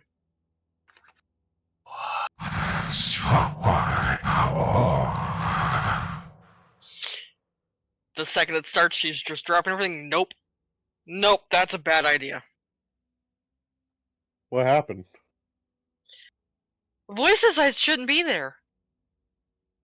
Huh. Whispers. I wonder if it would do that with me. Don't try it. If something weird happens, I'll just drop it, like you did. So I'll pick up the napkins and then I'll try to draw the symbols and whatnot.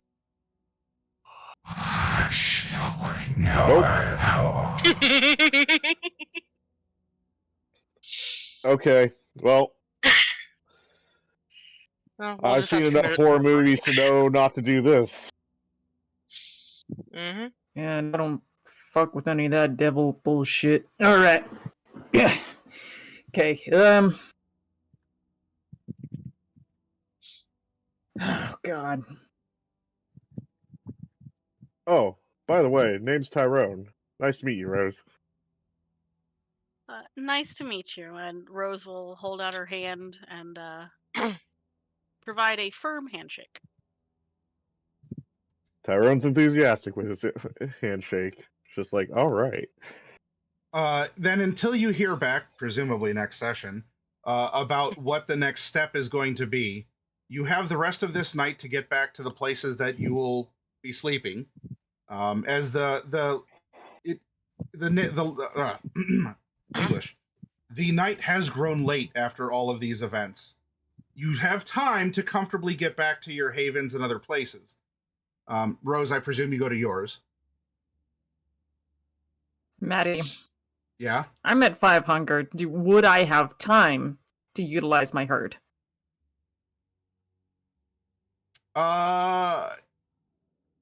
Yeah, you're a speed freak.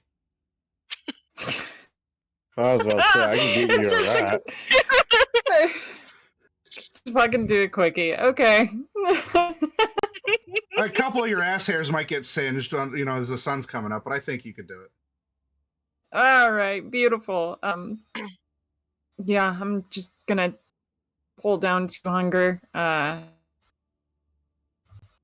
So I'm at 3 hunger starting next session, and I am still in rough shape.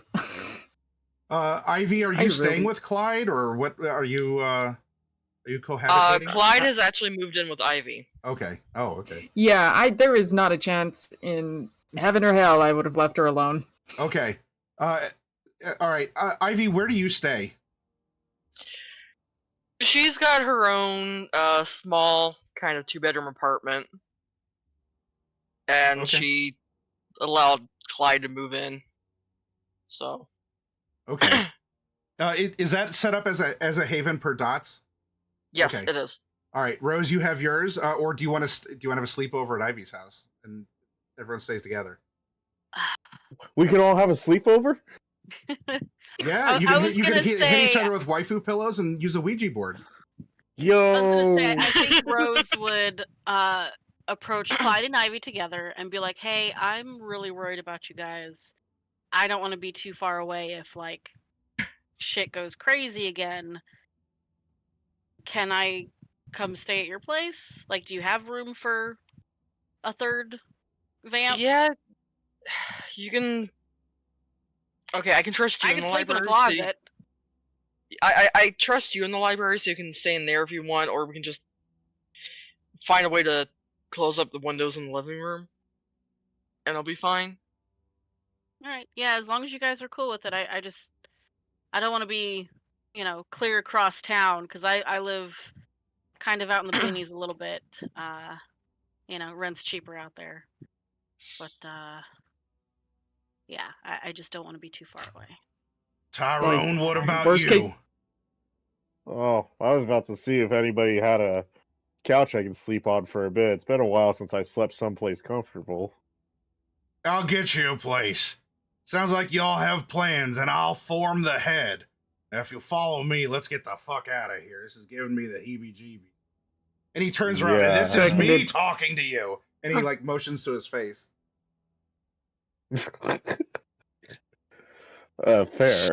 Fair enough. Seconded, Swamp Thing. Wait, please never change.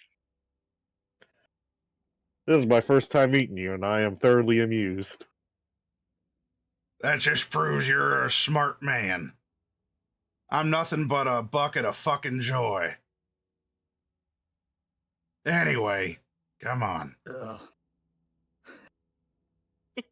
And you all leave the salt tunnels, and thus will conclude session 1 of Tabula Rasa. Yeah. Thank you very much for your time. I know we went a little late. It was also a late start, but The gang is together. The introductions have been made, and Ivy is pretty much fucked. So, Yep. Good start. In more ways than one. Look, Clyde still has, 3 hunger, 2 at least? So, I mean... Oh, God. Like, if you're gonna do that, at least wear the little plastic vampire condoms, okay? Like,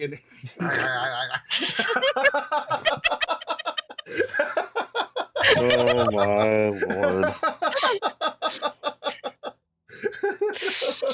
It's not like he's gonna frenzy. Oh my Not lord. anymore. Right. So we will meet again, not this coming Tuesday, but the next, and things will be, on my end, a lot more organized, because I should hopefully not have to go back into slobs and do all this extra stuff, and it'll be a little bit better. So thank you for your patience, my crew, my cast. Thank you to Coffee Cat Presents for actually putting together our overlay. I very much appreciate it. I know Coffee was lurking earlier, but it's probably super bedtime. And for all of you watching, asking entertainment, thank you very much for hanging out here. Thantos, Heretic, Velocity, Bluejoy, etc. Wait, Bluejoy was here the whole time? Oh my god, I never knew. And there were 2 of them? in the Where? you never see him in the same room. Anyway, everyone, let's go find someone to... I wonder, is there another Vampire the Masquerade streamer? That would be cool. If so, we'll pass on the love. It is very nice to be able to do this again, and I'll tell you all, for doing the 3-parter, now this is the 3rd 3-parter, I don't mind continuing a longer form. We are the only person broadcasting in Vampire the Masquerade. All right, there we go. You all are it. On all of Twitch, world first, we did it, chat. We are the ones who are playing Vampire. But I will say, I type in VTL. Sorry. I'm open to continuing this if my players would like to in some way, whether we keep it as vignettes or something. I also have talked to the Chroma Company crew, and I am interested in running at least a long form other type of story as well. Does it have to be fantasy? Not necessarily. Could it be futuristic? Could it be whatever, like Alien or Cyberpunk or something else? Or it's an Old West game? I don't know just yet. It could be fantasy. And if so, which system? But I think this year I'd like to do a little bit more, as this is a year of me. I'm going to be selfish about things and go about that. So look forward to hopefully some more role playing, not just with Vampire, but this is a way to sink our fangs into RPing and get things ready for the rest of the year. Anyway, let's go raid. There's someone I've raided into before who's actually playing Phasmophobia. Great game. Her name is Miss Shady Lady. Oh, that was... There we go. Phasmophobia is a ghost hunting game. It's a lot of fun. It's something that I've played on here. Thank you, Bluejoy and Raven, who've also joined me. Specs, you've played once with me, and we got to do it again sometime. And it sounds like Binary, you've played it as well. We can get a ghost hunting team together, and we can have a lot of fun. But let's go see. I was going to say a very lovely individual got me the Phasmo music box. Ooh. Oh! That's tight as hell. Oh, I can't hear it. You have to hold it next to the microphone. I don't think it'll pick it up with my Chris. Oh, I hear it. Kind of. I have a video of it I can post. Yeah, do it. Damn. I would love that. Okay. Yep. So look for that on Discord, ! Discord. Before we go, raid's gonna happen soon. I'll see you over, do some ghost hunting, say hi, and we'll go from there. Take care, everyone. Bye.